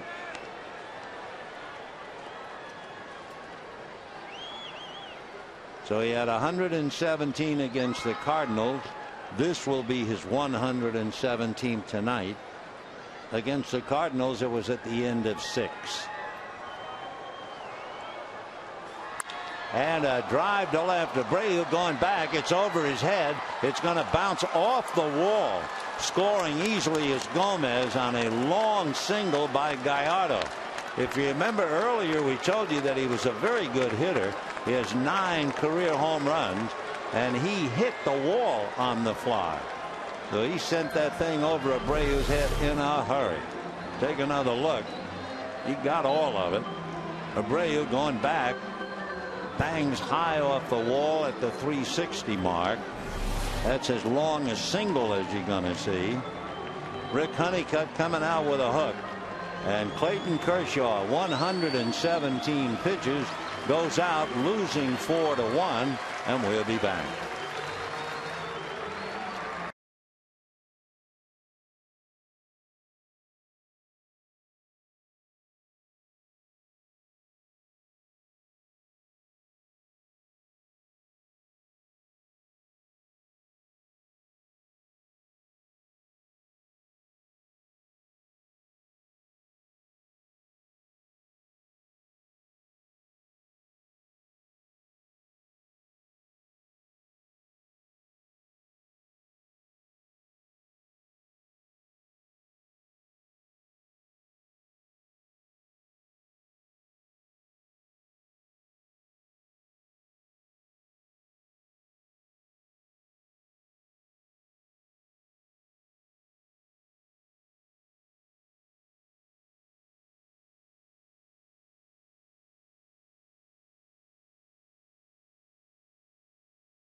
.117 pitches made by Clayton Kershaw. By the way, and it's kind of an interesting note, there was only 9 swings and misses. Milwaukee was able to foul off 24 pitches, and that's not usually a Kershaw game. Fly ball to shallow center. It's going to be a diving try, but no catch. And Gallardo goes to third on a single by Corey Hart. So Corey, all smiles. He was 0 for 10 when he singled in the 5th inning, and now he picks up his 2nd hit on a little flare despite the great effort of Tony Gwynn. And that will bring up Aoki. Hit number 1 of Javi Guerra. Hit number 9 for the Brewers, who lead 4-1.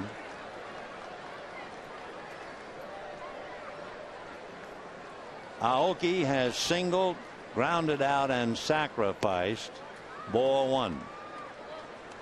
Norichika singled and stole a base.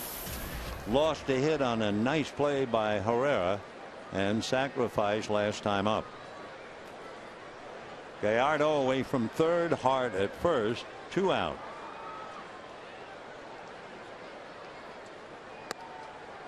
In there, 1-1.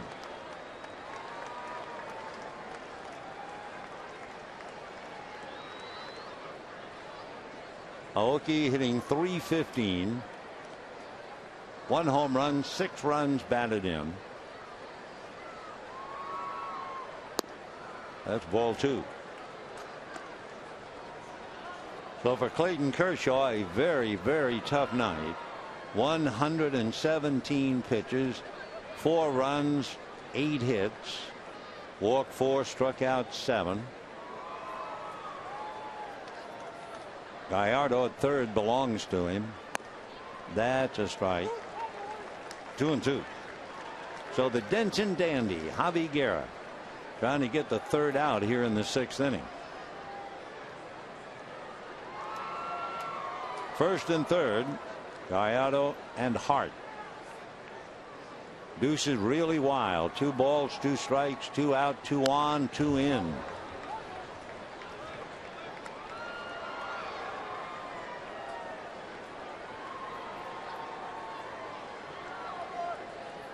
Brewers trying to beat the Dodgers 5 out of 6 with 1 more tomorrow, and a 5-game winner, Zach Greinke, on the mound. On deck, Ryan Braun. Fouled at the plate. Still 2-2. Ryan Braun has struck out twice and was walked intentionally. But his mates have scored 4 runs on 9 hits after being shut down the first 3 innings. 2-2. Ball 3. So Aoki at 5'9", pretty tough target for a pitcher just coming into the game.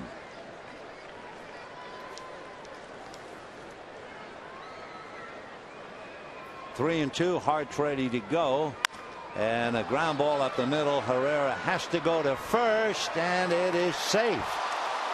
Yeah, Aoki was flying down the line. Scoring is Gallardo, and that makes it 5-1 Brewers.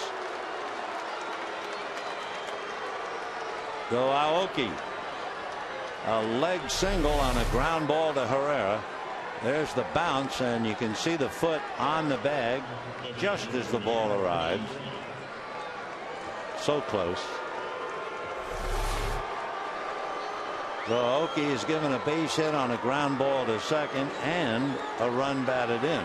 And now here's Braun. So it's a 3-run inning. Gallardo, who scored, is charged to Kershaw. You can close the book now on Clayton. He's allowed 5 runs. Ball 1 to Ryan Braun. So Kershaw came out, and for Guerra, he's unlucky. Hart hits a little fly ball that drops in for a single. Aoki, a ground ball right to Herrera, and the smallish right fielder legs it out for a hit. Ball 2.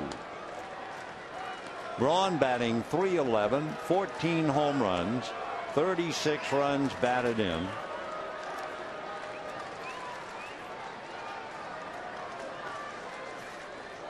That MVP year last year produced 33 home runs and 111 runs batted in. That's off the plate. 3-0. Waiting on deck, Aramis Ramirez. Well, they might let Braun swing 3-0. Maybe. We'll see in a minute.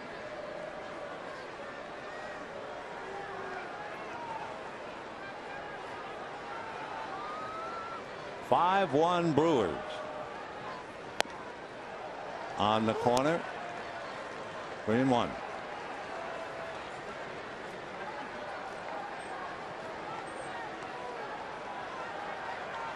Braun last year struck out less than 100 times, so Guerra deep in thought as he goes 3-1. Another strike.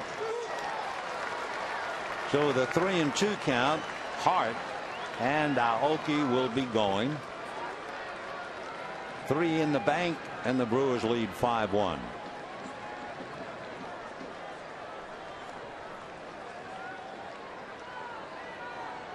Hart and Aoki poised and ready. They go. Fastball lifted to center. It's playable. Gwynn is there.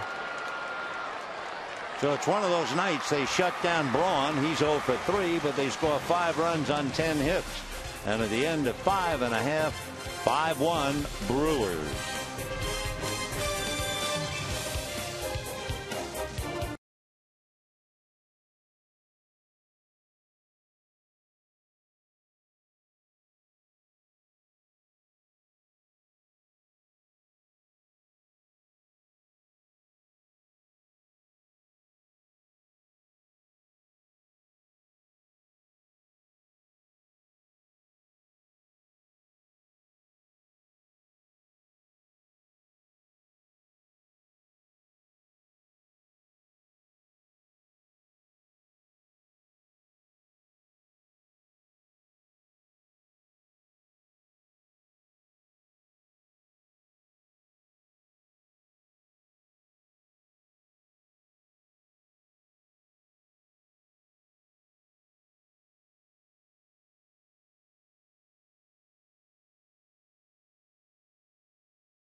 A lot of offers up there for Herrera and Loney and Abreu and Kennedy and Ellis and Gordon.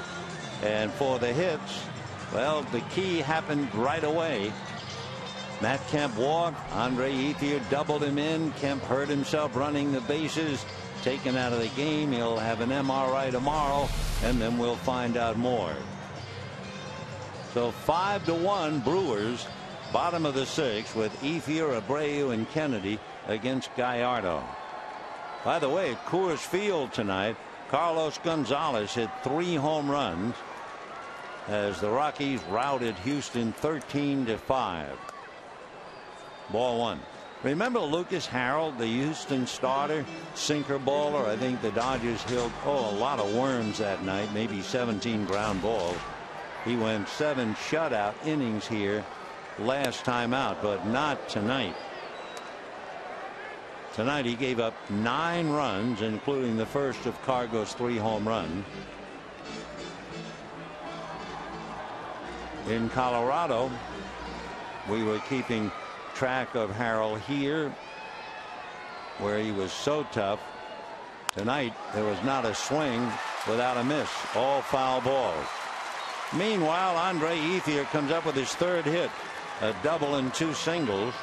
So he has been the Dodger attack tonight. Interesting how he has used the whole ballpark. He doubled the left center. He singled the left, and now he singles to right. 5 hits for the Dodgers. Bobby Abreu has walked and struck out.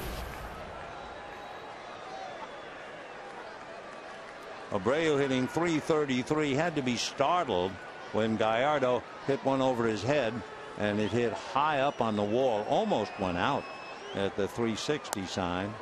Check swing strike. 0-1 to Bobby.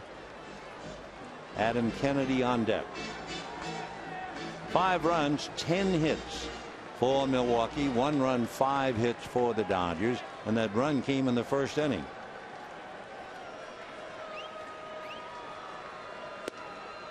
One and one.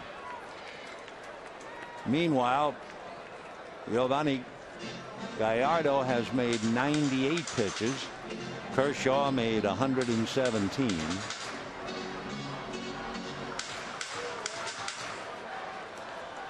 Ethier held on by Corey Hart.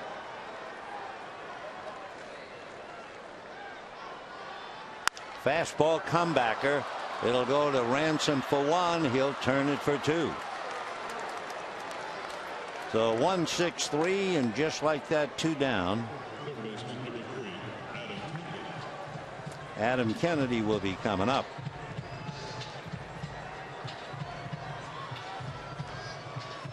Dodgers had Herrera hit into a double play in the second inning. Now Abreu here in the 6th. Kennedy has walked and struck out. 0 for 1.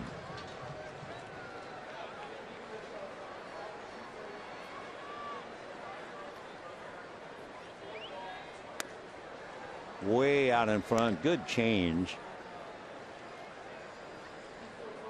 Giovanni trying to balance his books and get to 4-4 and beat the Dodgers for the first time in his young career. 0-3 coming in.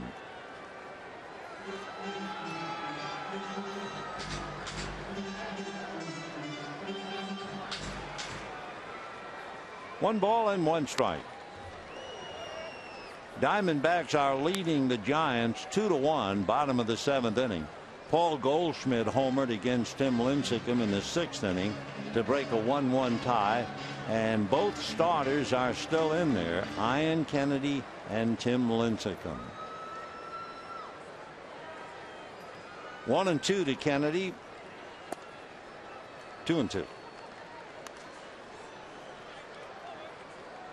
Chad Billingsley, Zach Greinke tomorrow night, and the Dodgers then go out on the road. Of course, if they go out on the road a little lighter without Matt Kemp, that presents more problems.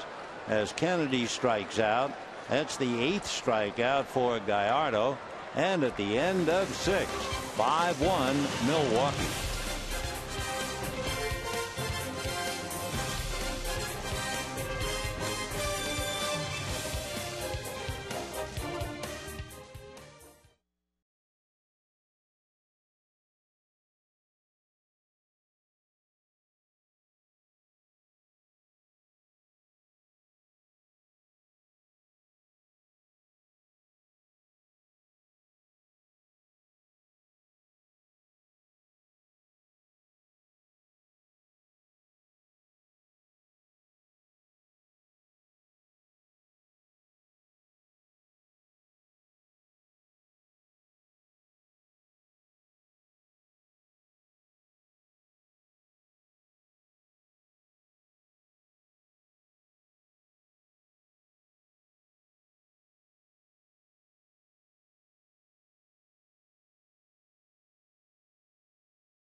Lead 5-1.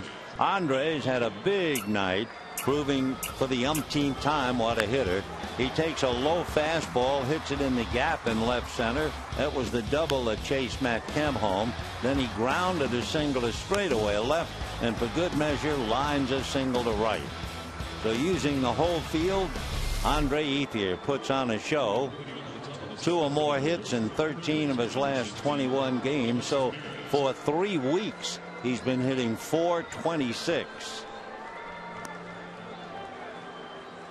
Todd Coffey will be the new Dodger pitcher. So Kershaw went 5 2/3. Javi Guerra got the outs, although he was a victim of a bloop single and a routine ground ball single. So now Todd Coffey will get in some work. Aramis Ramirez, Ricky Weeks, and Cody Ransom.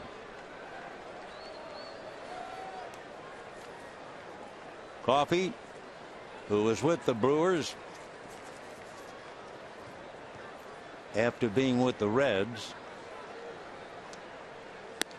And ball 1. 08, 09, and 10 with the Brewers.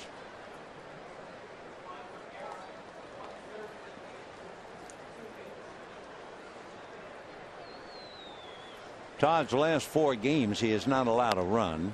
That's a strike. 1-1 to count. Big fella out of Shelby, North Carolina. Lives in Forest City, North Carolina.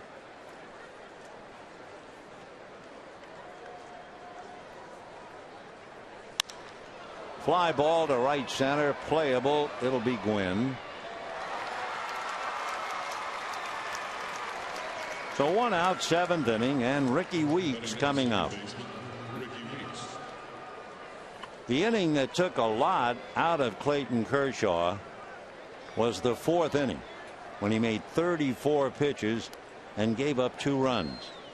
And what really bothers him, I'm sure, in retrospect, with 1 out and a runner at second, he walked Weeks and then walked Ransom. And that set the stage for Gomez to get a base hit to drive in 2.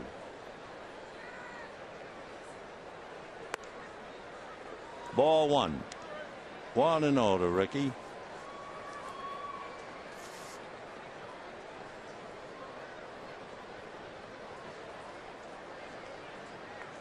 Ricky Weeks 2 for 6 against Coffey. 1-1 the count. Aramis Ramirez has a home run against Coffey. Todd, a big man. At one time when he was 17, he weighed over 300 pounds. And I mean, he worked hard to get rid of it. He said he would run 20 minutes before breakfast, do 30 to 40 minutes of cardio at the gym before lunch, run for 20 minutes before dinner. He started to run 12-minute miles and cut it down to 7.5 miles, and he worked the poundage off. His grandfather played minor league ball. Todd Coffey.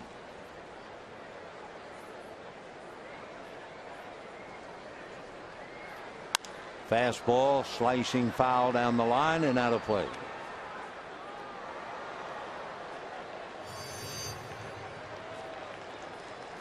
In talking about Todd's grandfather, whom he really adored, for years he put his grandfather's initials under the bill of the cap, AT. Three and 2 to Ricky Weeks. And he draws a walk. So for a guy hitting 157, Ricky's had a pretty good night. 2 walks and a double. And the batter will be Cody Ransom. Cody struck out in the second inning to continue a very frustrating series, but then he walked in the fourth and walked in the sixth.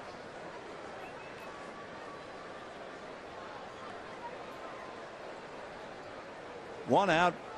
Ricky Weeks at first. They'll have to watch Weeks. That's ball one. Ransom hitting .250.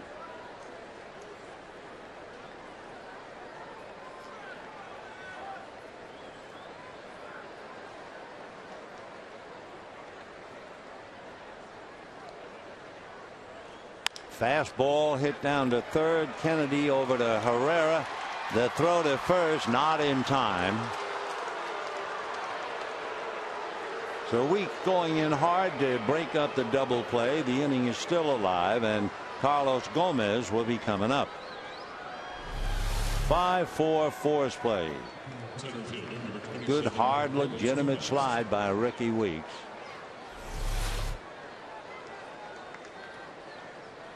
Cody can't believe it. So hard to get a base hit. Carlos Gomez had an infield single to left to drive in two, hit into a force play in the sixth inning.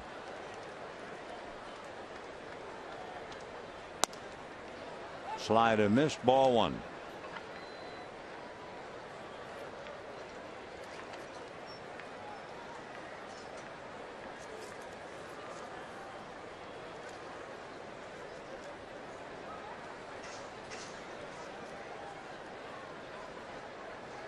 Fastball hit to the hole, smothered by Gordon, but no play. So D. Gordon smothers the ball in the hole, but it'll be a base hit. And for Gomez, his third hit. Ransom stopping at second, and the batter will be the catcher, Martin Maldonado. So D, if nothing else, keeps the ball on the infield, which prevents Ransom from going to third. And with two out, first and second, here's Maldonado. Single to left in the third inning for his second major league hit. Squeezed in a run in the sixth for a first career RBI.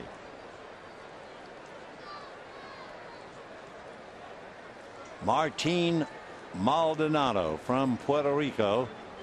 Todd Coffey wants to find out how they pitch to him.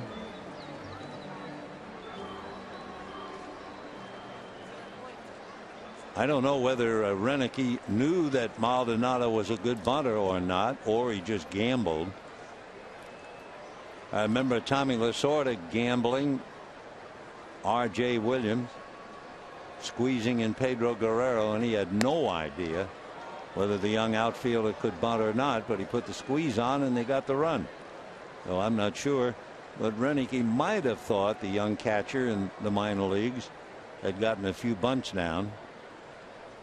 5-1 Brewers. Ron, of course, who played here. That's a strike. We were happy to report the other night Ron Renicky's contract has been extended through 2014. His brother Gary, who played in the big leagues as well, is here scouting. The Renicky boys.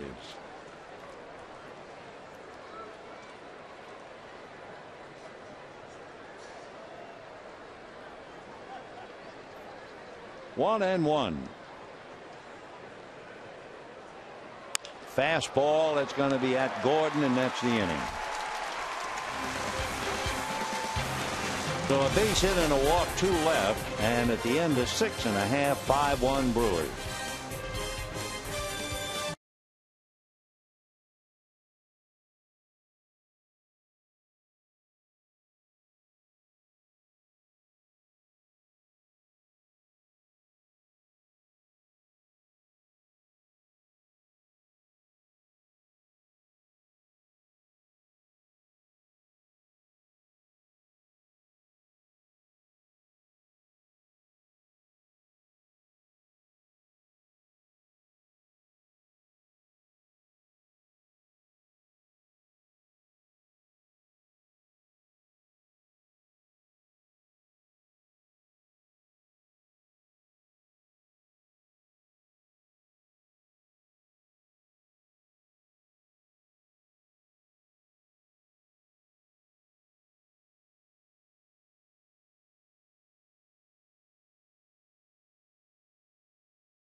more game for this homestand, and that will be Greinke against Billingsley. Dodgers then go out on the road, and it'll be Colorado, Philadelphia, Seattle. When they come home, a very exciting brief homestand. 3 with the Angels and 3 with the White Sox, and they've been 2 of the hotter teams around. As you probably know, the Angels have won 8 in a row, and Chicago had won 7 in a row.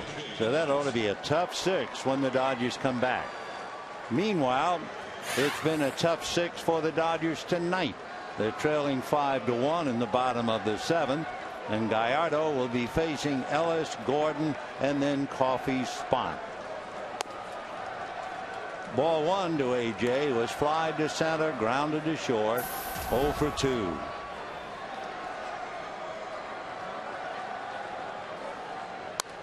Fouled away. Down in the Dodger bullpen, considering they'll bat for Coffey, so Scott Elbert begins to loosen up. 5 runs, 11 hits, no errors for the Brewers, 1 run, 5 hits, and no errors for the Dodgers. So the Brewers came in here with 7 players on the DL. They lost their hottest hitting player, LaCroix, when the suitcase landed and broke a bone in his hand. And yet through it all, they're on the edge now of beating the Dodgers 3 times, having beaten them then 5 out of 6, and no wonder they're smiling. Carlos Gomez has 3 hits tonight. Ryan Braun pretty much shut down, but it doesn't make any difference because his team has 11 hits and 5 runs. In fact, the only members of the Brewers starting cast would be Braun, who is 0 for 3, and Ransom, who is 0 for 2 with 2 walks.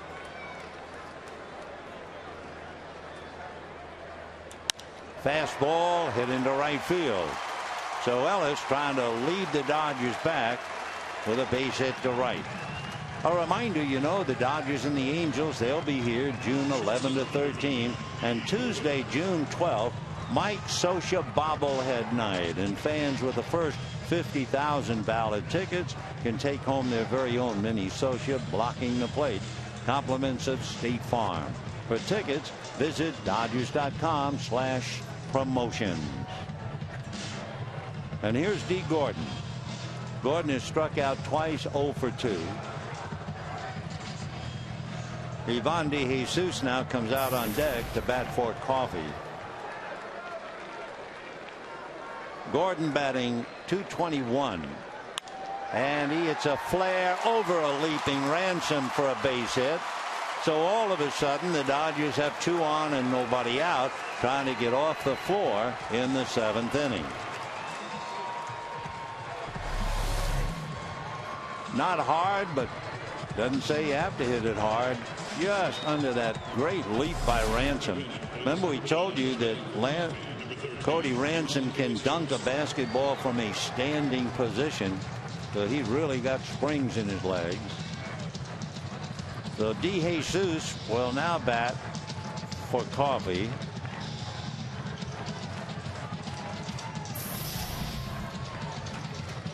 Ivan batting .286, 3 RBIs. For Gallardo, he's made 111 pitches. Clayton Kershaw made 117.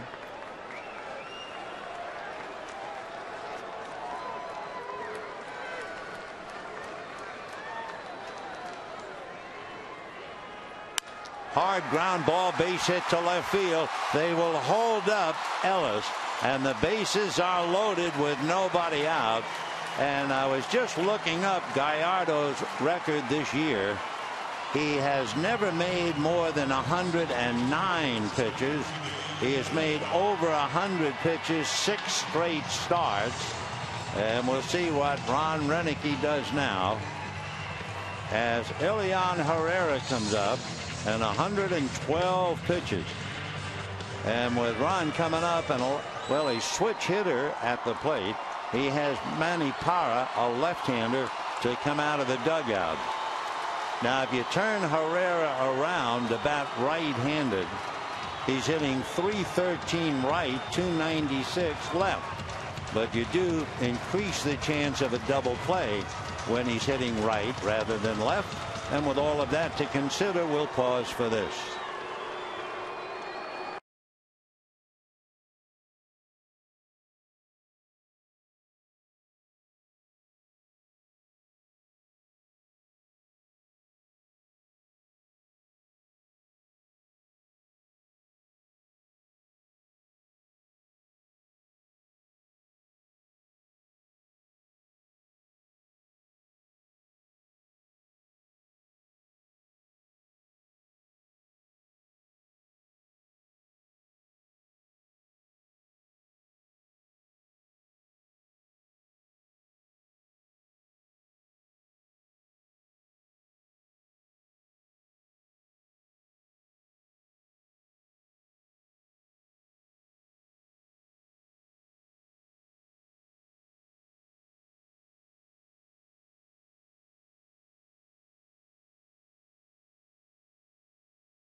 I think we have to go all out.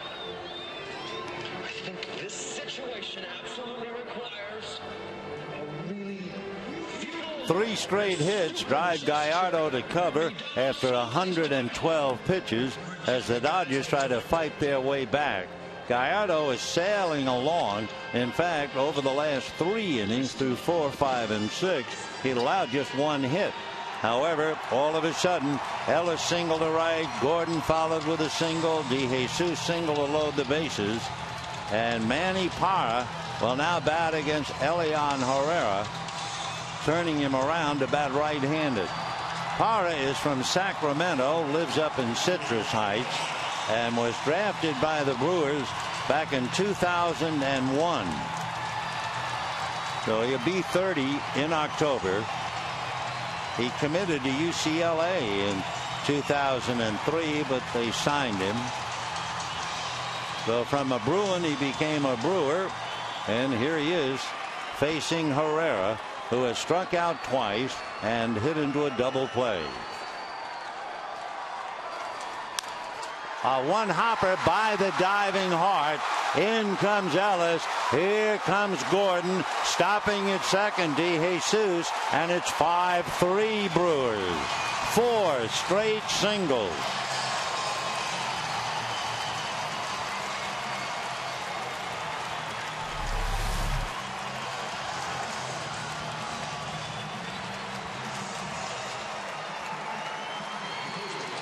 So the Dodgers score 2. DeJesus is now at second. Those runs belong to Gallardo. And with nobody out, the Dodgers trying to go to the whip, and James Loney will be the batter. So Ellis and Gordon bring it in. DeJesus is now at second base. Meanwhile, the Diamondbacks are leading the Giants 4-1 in the 8th. Ian Kennedy has made 120 pitches, but he's still in there against the Giants. So here is Loney 0 for 3 against a left-hand pitcher, and you know he's been struggling against left-handers. Loney hitting 175 against lefties. Shows bunt, takes a strike, and the count 0-1. For Loney, he does not have a sacrifice this year. On deck, Tony Gwynn, another left-hand hitter. 0-1 to Loney. Tying runs are out there for the Dodgers. DeJesus at second, Herrera at first.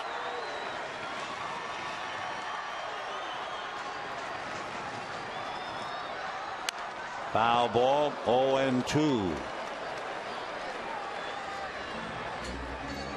Loney against Parra. Manny Parra, 6'3", 200-pounder, has a lot of pitches. A fastball, both the four-seam and the sinking two-seamer. He has a cutter, a curveball. He throws a splitter and a change. So take your pick. 0-2 to James. Down he goes. Loney shows bunt, but then strikes out. 1 out. That will bring up Tony Gwynn.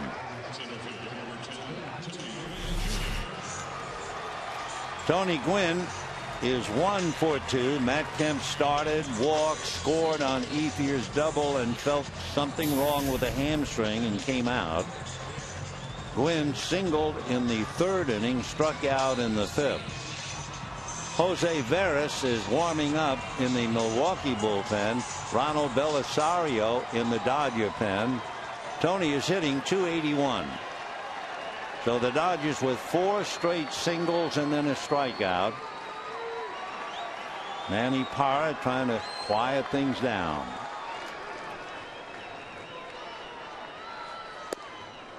Fastball missed. 1 ball and no strikes.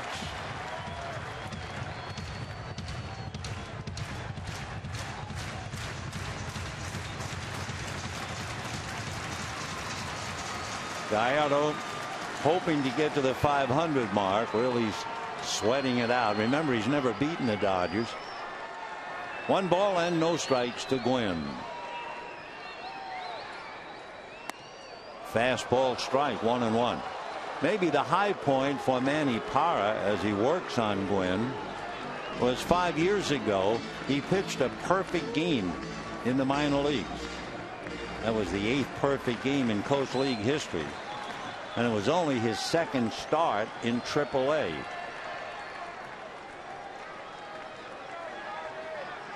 One and 1 to Tony Gwynn. 2-1. So in the inning, Ellis singled to right, Gordon singled, DeJesus singled to loaded the bases. Herrera turned to bat right-handed, and he singled in 2 runs against Parra.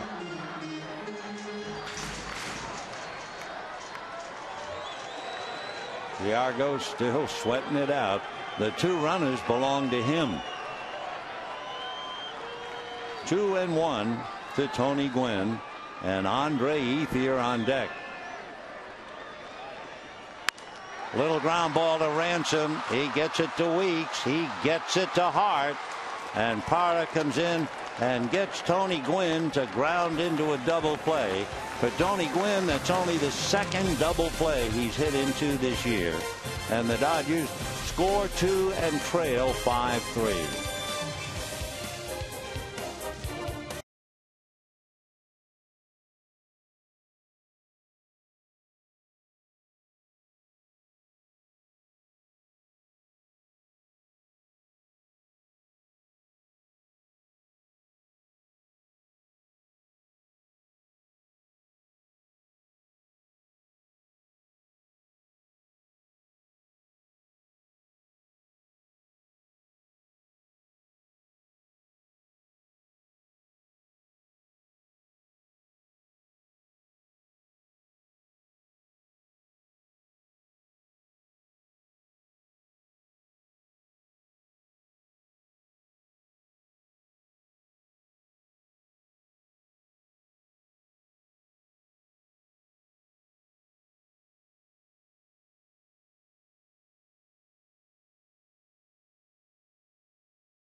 base hit in the 7th inning to drive in 2 and get the Dodgers back in the game.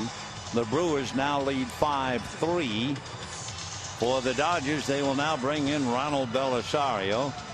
Manny Parra made 8 pitches to finally get out of that 7th inning. Nyjer Morgan is going to come up and bat for Parra here in the 8th inning.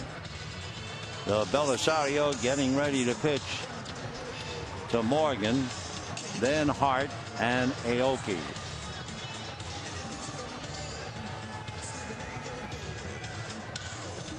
Nyjer Morgan in this series last night went 1 for 4, and Loney took a base hit away from him. He went 0 for 4 in the first game of the series. So Morgan checks in, hitting .217, and promptly strokes the first pitch into center for a base hit. So Nyjer Morgan with a line drive single on the first pitch, and the batter now will be Corey Hart. Corey Hart was 0 for 10 in the series, got an infield single to short and a flare single to center. The Corey is 2 for 4 in this game with Aoki on deck. And a strike. Aoki, and I'm sure he does it to study the pitcher, but he usually likes to come out on deck, and sometime during the sequence to Hart, he'll drop down into a crouch and watch the pitcher almost as if he were a catcher. He's not doing it now. He did it on the first pitch. Meanwhile, Morgan over at first base has stolen 5 out of 7. And they're very conscious of him, as well they should be. Nyjer Morgan last year stole 13. The year before with the Washington Nationals, he stole 34. So he can run. Foul ball. 0-2 the count to Corey Hart. For the Dodgers, Kershaw, who labored for 117 pitches, going 5 2/3, and charged with all 5. Then it was Guerra, Coffey, and now Belisario. 0-2. And Hart hits it towards center for a base hit. So just as Gallardo gave up all those singles in a row, Belisario now gives up back-to-back singles. A reminder, be sure to follow the Dodgers with MLB.com at bat 12 for your iPhone, iPad, BlackBerry, Android, and Windows Mobile. You can get live audio, pitch tracking, video highlights, and much more. Text at bat to 31826 or visit Dodgers.com for details. So Belisario is now in the soup. 2 on, nobody out, with Aoki followed by Braun and then Ramirez. Aoki singled, lost a hit on a good play by Herrera, sacrificed, singled again, shows bunt, takes ball 1.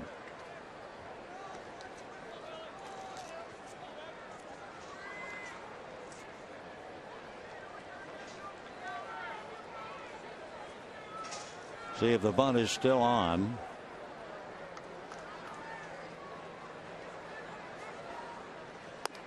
And ball 2.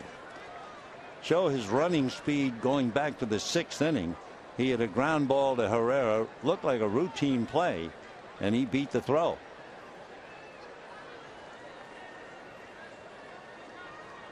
Interesting hitter to watch. He has different batting stances, and at 5'9" makes it very tough. Ball 3.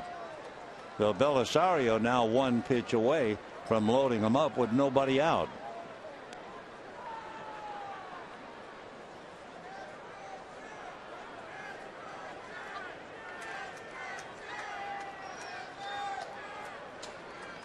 Three and 0. Strike. 3-1. in looking at Aoki's numbers, he has 3 sacrifices. Checking with Ed Cedar. Dodgers still think he might bunt, and on deck, Ryan Braun. The bunt is down. It is a good bunt. They throw, better hurry, just in time to get him. Boy, he was flying down the line, and he got a round of applause from his teammates in the dugout. So he drops the perfect bunt down and makes it very, very close at first. So now the Dodgers are faced with walking Braun, and they're going to do it to load the bases, and then they get Aramis Ramirez. So for the second time tonight, Braun will get the intentional walk. He's 0 for 3. Ramirez, meanwhile, is 1 for 4, a double to left. So Belisario has given up 2 hits and a walk, and the bases will be loaded with 1 out. Brewers 5 runs on 13 hits. For Don Mattingly and his crew, 3 runs, 9 hits. So here comes Aramis Ramirez. One thing about Ramirez, in checking, he has grounded into 5 double plays. He has 9 grand slams. The last one 2 years ago in Houston. So the bases loaded, 1 out. You have Nigel Morgan at third, Corey Hart at second, and Ryan Braun at first. And a chopper to short. They're going to get 1. That's all. Double clutched by Herrera. He couldn't make the throw, and the Brewers get an additional run. So Ramirez looks like he hits into a double play, but the Dodgers can only get the 4s. That's 1 easy, but then Herrera's not ready to throw. Couldn't hold it. Loses the play. The inning continues, and the run scores. So that's a big play. So Morgan brings it in. And now here's Ricky Weeks. Struck out, walked, doubled, and walked. 6 runs, 13 hits for the Brewers. Little roller foul. 3 runs, 9 hits for the Dodgers. So it was 5-1 Brewers. Dodgers rallied, only to have Gwynn hit into a double play, and they had to settle for 2. Then the Brewers rally and are fortunate to get 1. When Herrera was unable to make the turn and throw. Big bouncer foul. 0-2 to Weeks. When the Dodgers come up in the bottom of this 8th inning, Andre Ethier, Bobby Abreu, Ian Kennedy, all left-hand hitters. Double and 2 singles for Andre. Abreu has walked once. Kennedy has walked once. Down in the Milwaukee bullpen, Jose Veras and Francisco Rodriguez. Well, we've seen Frankie in 2 games in a row. 1-2. And down goes Weeks, striking out for a second time. However, the Brewers pick up 1, and it is end of 7.5, 6-3 Milwaukee.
6-3 in favor of the Brewers as we go to the bottom of the 8th inning. Tomorrow night, remember Zach Greinke and Chad Billingsley. Greinke 5-2 and Chad is 2-3. Chad burned by the home run ball. Greinke's done well, and he would be technically the ace of the Milwaukee staff. But tonight is the challenge for the Dodgers right now. They trailed 2-1, 5-1, 5-3, 6-3, and for the third game in a row, they see Francisco Rodriguez. Frankie made 28 pitches in game 1 in relief. Last night, he made 14 pitches, and he's right back in the fire. For Rodriguez, he's 0-3, high ERA over 4.5. He has 1 save. Andre Ethier putting on a show. Double to the gap in left center, single to left, single to right, hitting .335. Big breaking ball in for a strike. And looking at Rodriguez last night, he did not see Ethier. The night before in the 8th inning, he struck Ethier out. 0-1.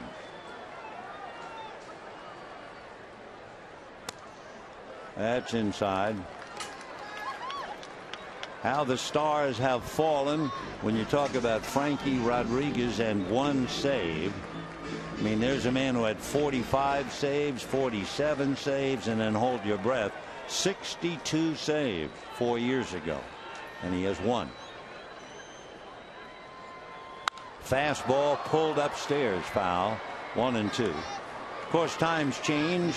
Rodriguez's role now is a hold.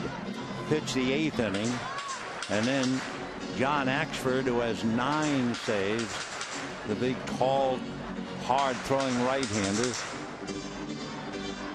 he would come in to close it up. 1-2 to Andre Ethier.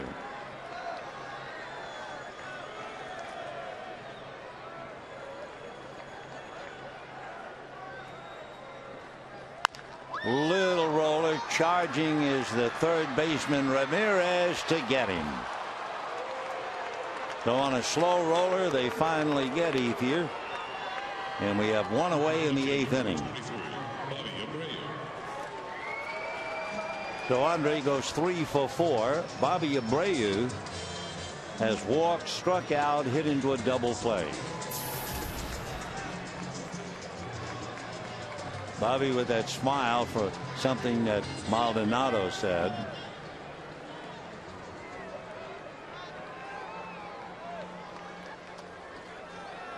Abreu from Venezuela, Maldonado from Puerto Rico.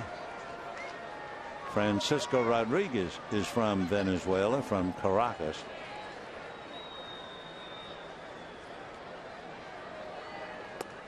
Ball 1. Kenley Jansen is warming up in the Dodger bullpen. Remember, the Dodgers, the only team in the major leagues not to have lost 3 in a row. But they're on the edge tonight. They've lost 2, and they're down by 3 in the bottom of the 8th.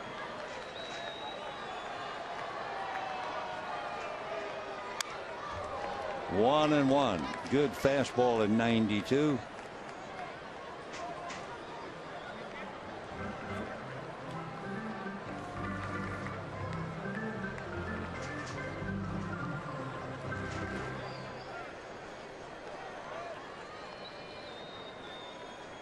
One ball and 1 strike.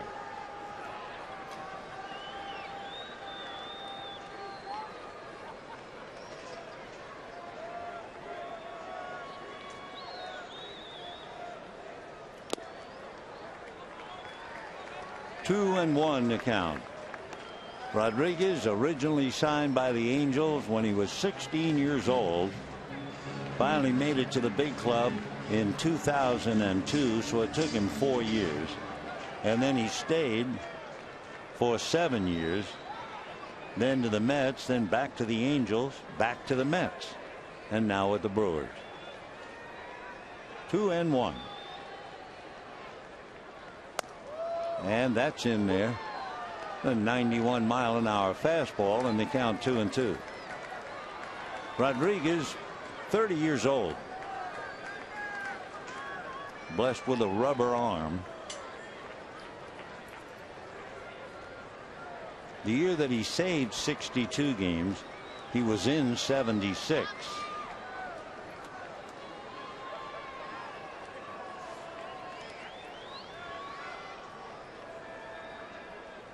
And stroke to left field, base hit, maybe more. Backhanded out there by Braun, and holding at first is Abreu. So Bobby goes the other way to single to left. He goes 1 for 3 with a walk, and the batter is Adam Kennedy.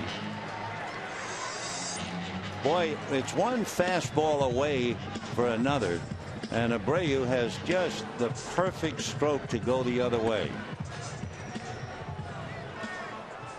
So here's Kennedy. So Bobby held on by Corey Hart. Kennedy walked in the first inning but struck out the next 2 at bats. Adam hitting .214. Fastball, and it's a one hopper. They're going to get 2 again. So no runs, 1 hit, nobody left. The Dodgers have grounded into 4 double plays, and they trail 6-3.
Favor of the Brewers. We can take a look at the performance of Giovanni Gallardo as he struck out 8, starting with Herrera.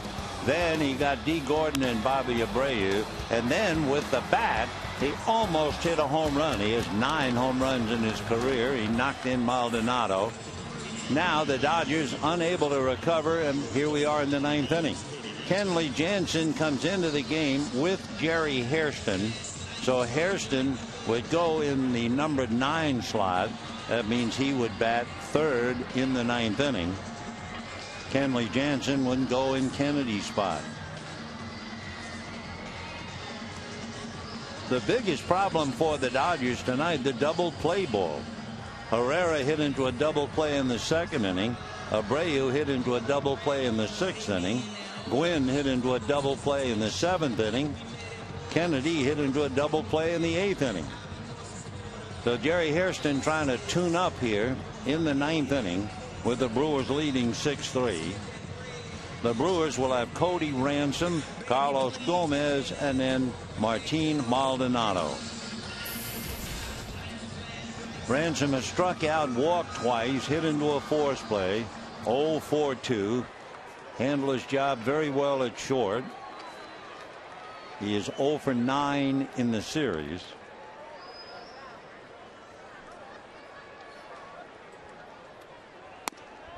That's a strike. Jensen comes in, hits 91 on the gun.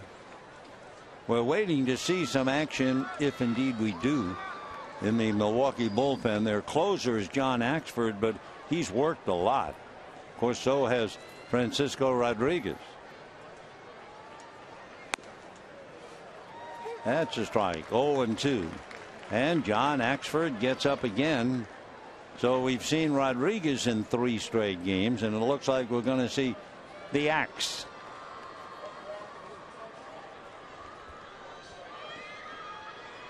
There he is. Fastball in there, and so Cody never swings the bat, and down he goes. So Ransom strikes out a second time tonight. Strikeout for Jansen.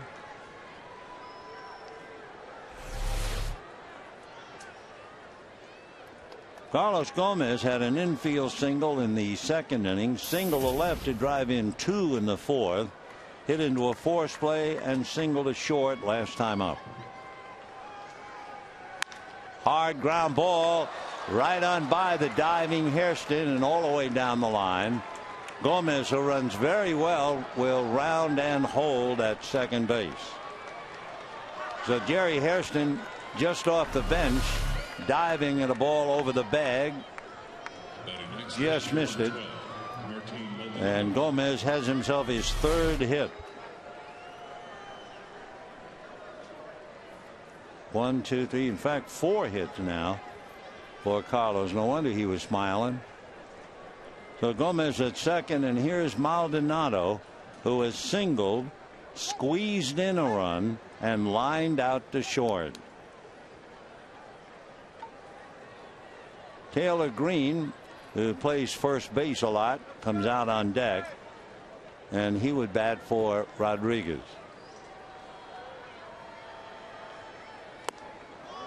The Brewers have 6 runs on 14 hits. The Dodgers 3 runs on 10 hits. Tomorrow night, Greinke and Billingsley. Final game of the series, final game of the homestand.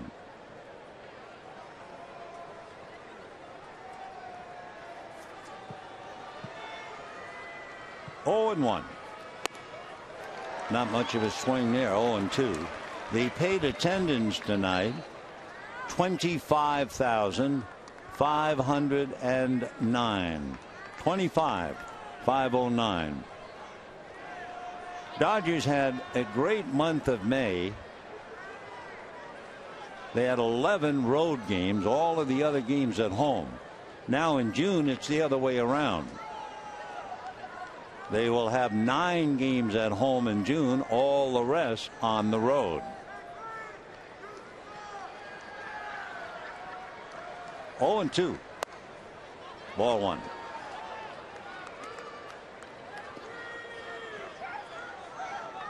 The Rockies won their 3rd in a row, it looks like.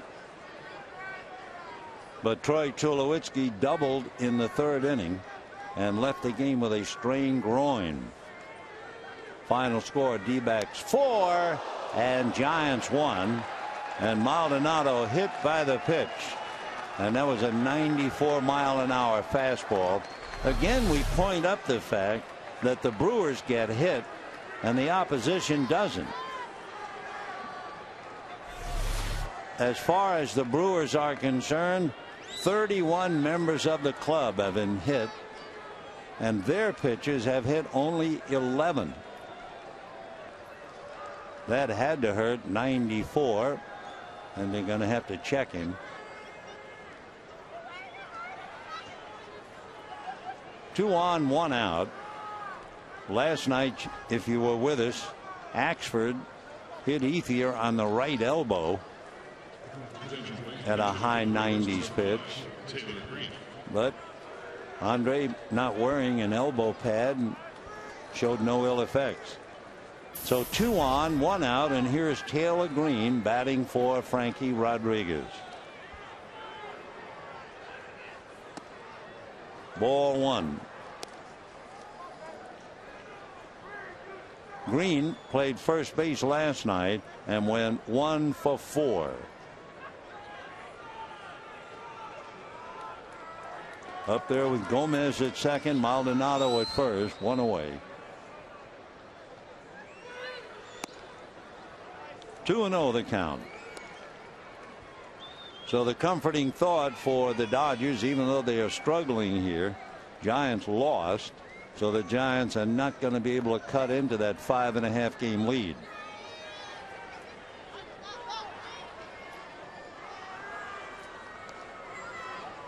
Two and 0 the count. Ball 3.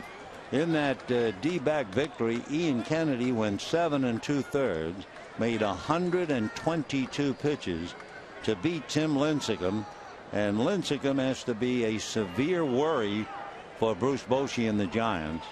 Tim's record now 2 wins and 6 losses. 3-0 to Green. And ball 4. So that loads the bases with 1 out.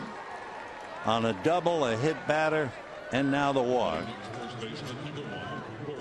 And Corey Hart, who's had 3 hits to go 3 for 5, checking in. 6 runs and 14 hits for the Brewers. 3 runs, 10 hits for the Dodgers. So Gomez, Maldonado, and Green are out there. Dodgers pull up the corners. They have to go to the plate if they get a chance. And a strike. 0-1. Corey Hart has 1 grand slam. He hit it 2 years ago against the Mets. He has 10 home runs this year. And Gomez, Maldonado, and Green are all waiting for him. 0-1. And a high foul ball down the line, out of play. Corey hitting .259, 10 home runs, 23 runs batted in.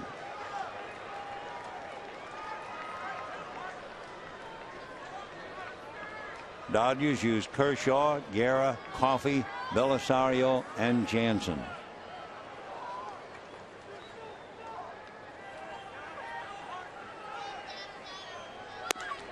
High fastball puts him down at 94. So Hart strikes out with the bases loaded. 2 out, 2 strikeouts. Kenley now concentrating on Aoki. Aoki has singled and stolen the base. Herrera took a hit away from him. He sacrificed in the 5th. He hit a ground ball to Herrera and beat the throw to first, and last time up sacrificed. And Honeycutt out there to talk to Jansen. Dodgers have Scott Elbert in the pen, and they're bringing him in to go after Aoki.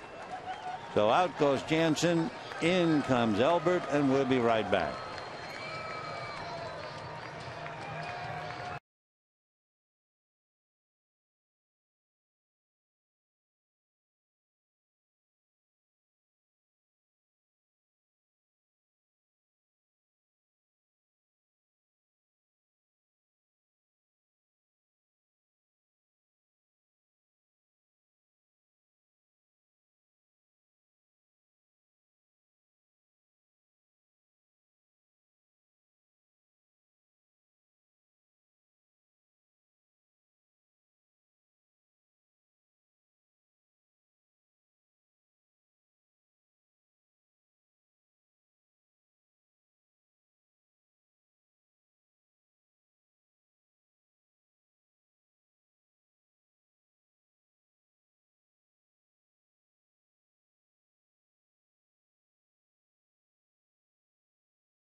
Scott Elbert brought in with the bases loaded and 2 out to face Aoki.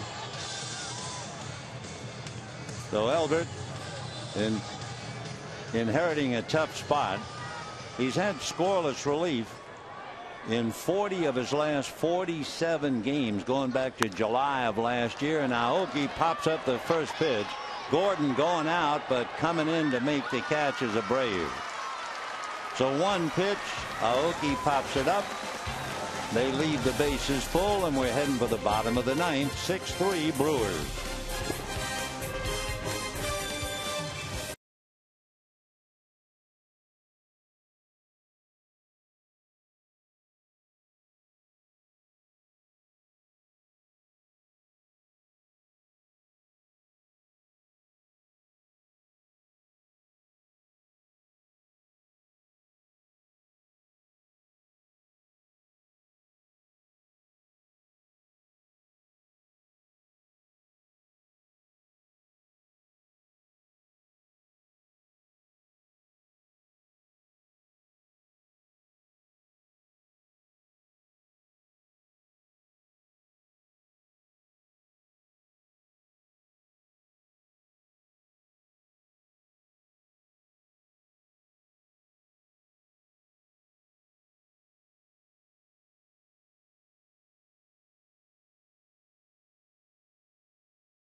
The Brewers holding on to a 6-3 lead, and we've come to the ninth inning. And for the Dodgers right now, the Giants have lost, so technically there's 6. If the Dodgers lose, they'll go to 5.5 again. And then Arizona, Colorado, and San Diego picking up the rear. The Dodgers will look again at John Axford. Axford, who had the Tommy John surgery in 2004, has really been a workhorse. You know, an interesting point, Dr. Frank Jobe, who has saved the careers of I can't tell you how many pitchers. And Dr. Frank was here tonight, and we were talking about why pitchers seem to come back stronger after the surgery. And Frank said because the rehabilitation is so much better than it used to be. So here's a guy who has pitched the last 3 days, 23 pitches, 24 pitches, 16 pitches, and they're asking him to go to the well again. The Dodgers will have A.J. Ellis, and the first pitch a strike. Ellis flied to center, grounded to short, single to right, scored a run when the Dodgers tried to get off the floor, and scored twice in the 7th inning. 0-2 the count. That was 97. John Axford is 6'5", 205-pounder from Simcoe, Ontario, Canada. Originally signed by the Yankees 6 years ago. A lot of heat, 97. The other night, he had a couple of pitches that hit 100. 1-2 the count. And just blows him away at 98. So Ellis strikes out. 1 down in the 9th inning. For Axford, in watching him walk in and just throw so hard, he has struck out 29 in 18 2/3 innings. So now he's just picked up his 30th, and he has only walked 10. So here's Gordon, who struck out twice and slapped a single to left. D hitting .225, ball 1. Axford basically fastball, curveball, an occasional slider. He replaced Trevor Hoffman as the closer when Trevor called it a career.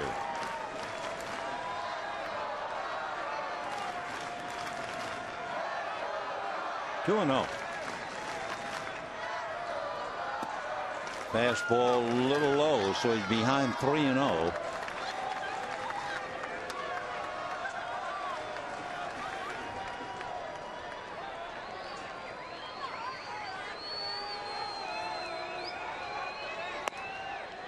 And he walked him. So with 1 out in the 9th inning, he walks D. Gordon, and Jerry Hairston will be coming up. Remember, in the double switch, Hairston took over at third base, and the pitcher's spot went into Kennedy's spot. So Hairston checking in, former Brewer, hitting .371 with a home run and 7 runs batted in. This is one shoe, the outcome of this game. They will drop the other shoe tomorrow when we hear more about the MRI involving Matt Kemp's leg. And ball 1. So Maldonado out to talk to John Axford.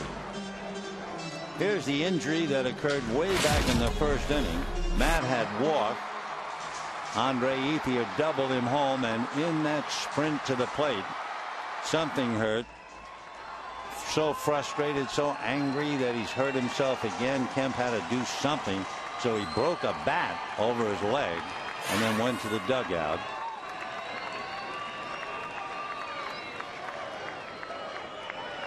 Runner goes, they're not going to pay any attention to him, and it's a strike, so no stolen base. They call it defensive indifference. 1-1 the count.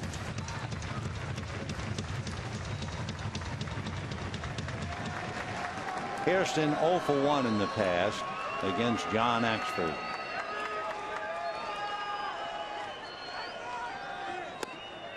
A little low. 2-1. Remember all those pitches. Made 63 pitches in the last 3 days. He made 11 right now, and Herrera waiting on deck. 2-1.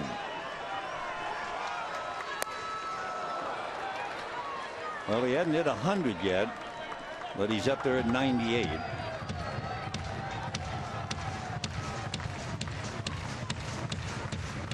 Gallardo, Parra, Rodriguez, and Axford. Kershaw, Guerra, Coffey, Belisario, Jansen, and Elbert for the Dodgers. Time.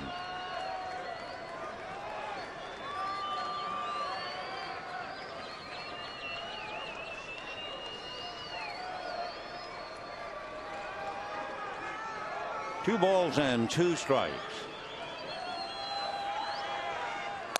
Fastball missed.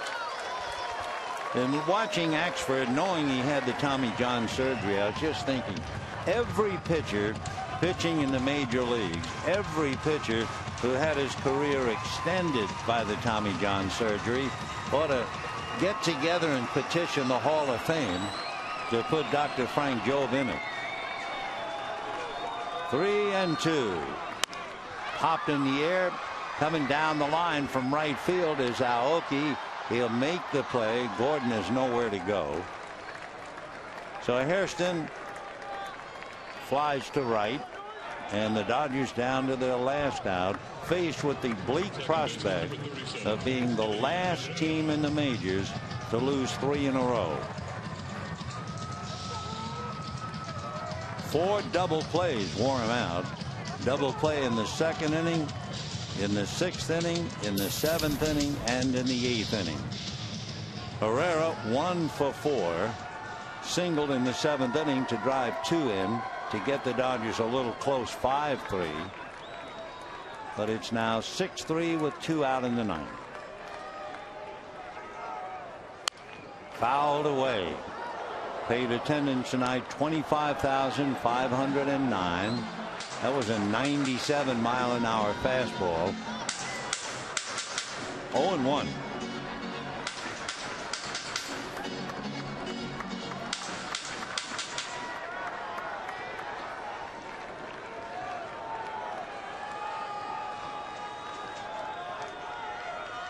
Breaking ball.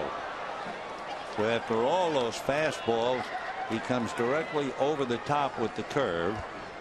It was about 80 miles an hour. So he has Herrera. No balls, 2 strikes with 2 out.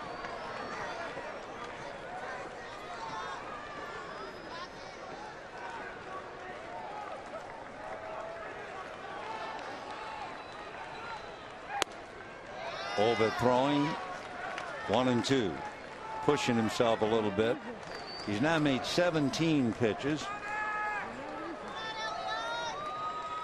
So that's 80 pitches in the last 4 days.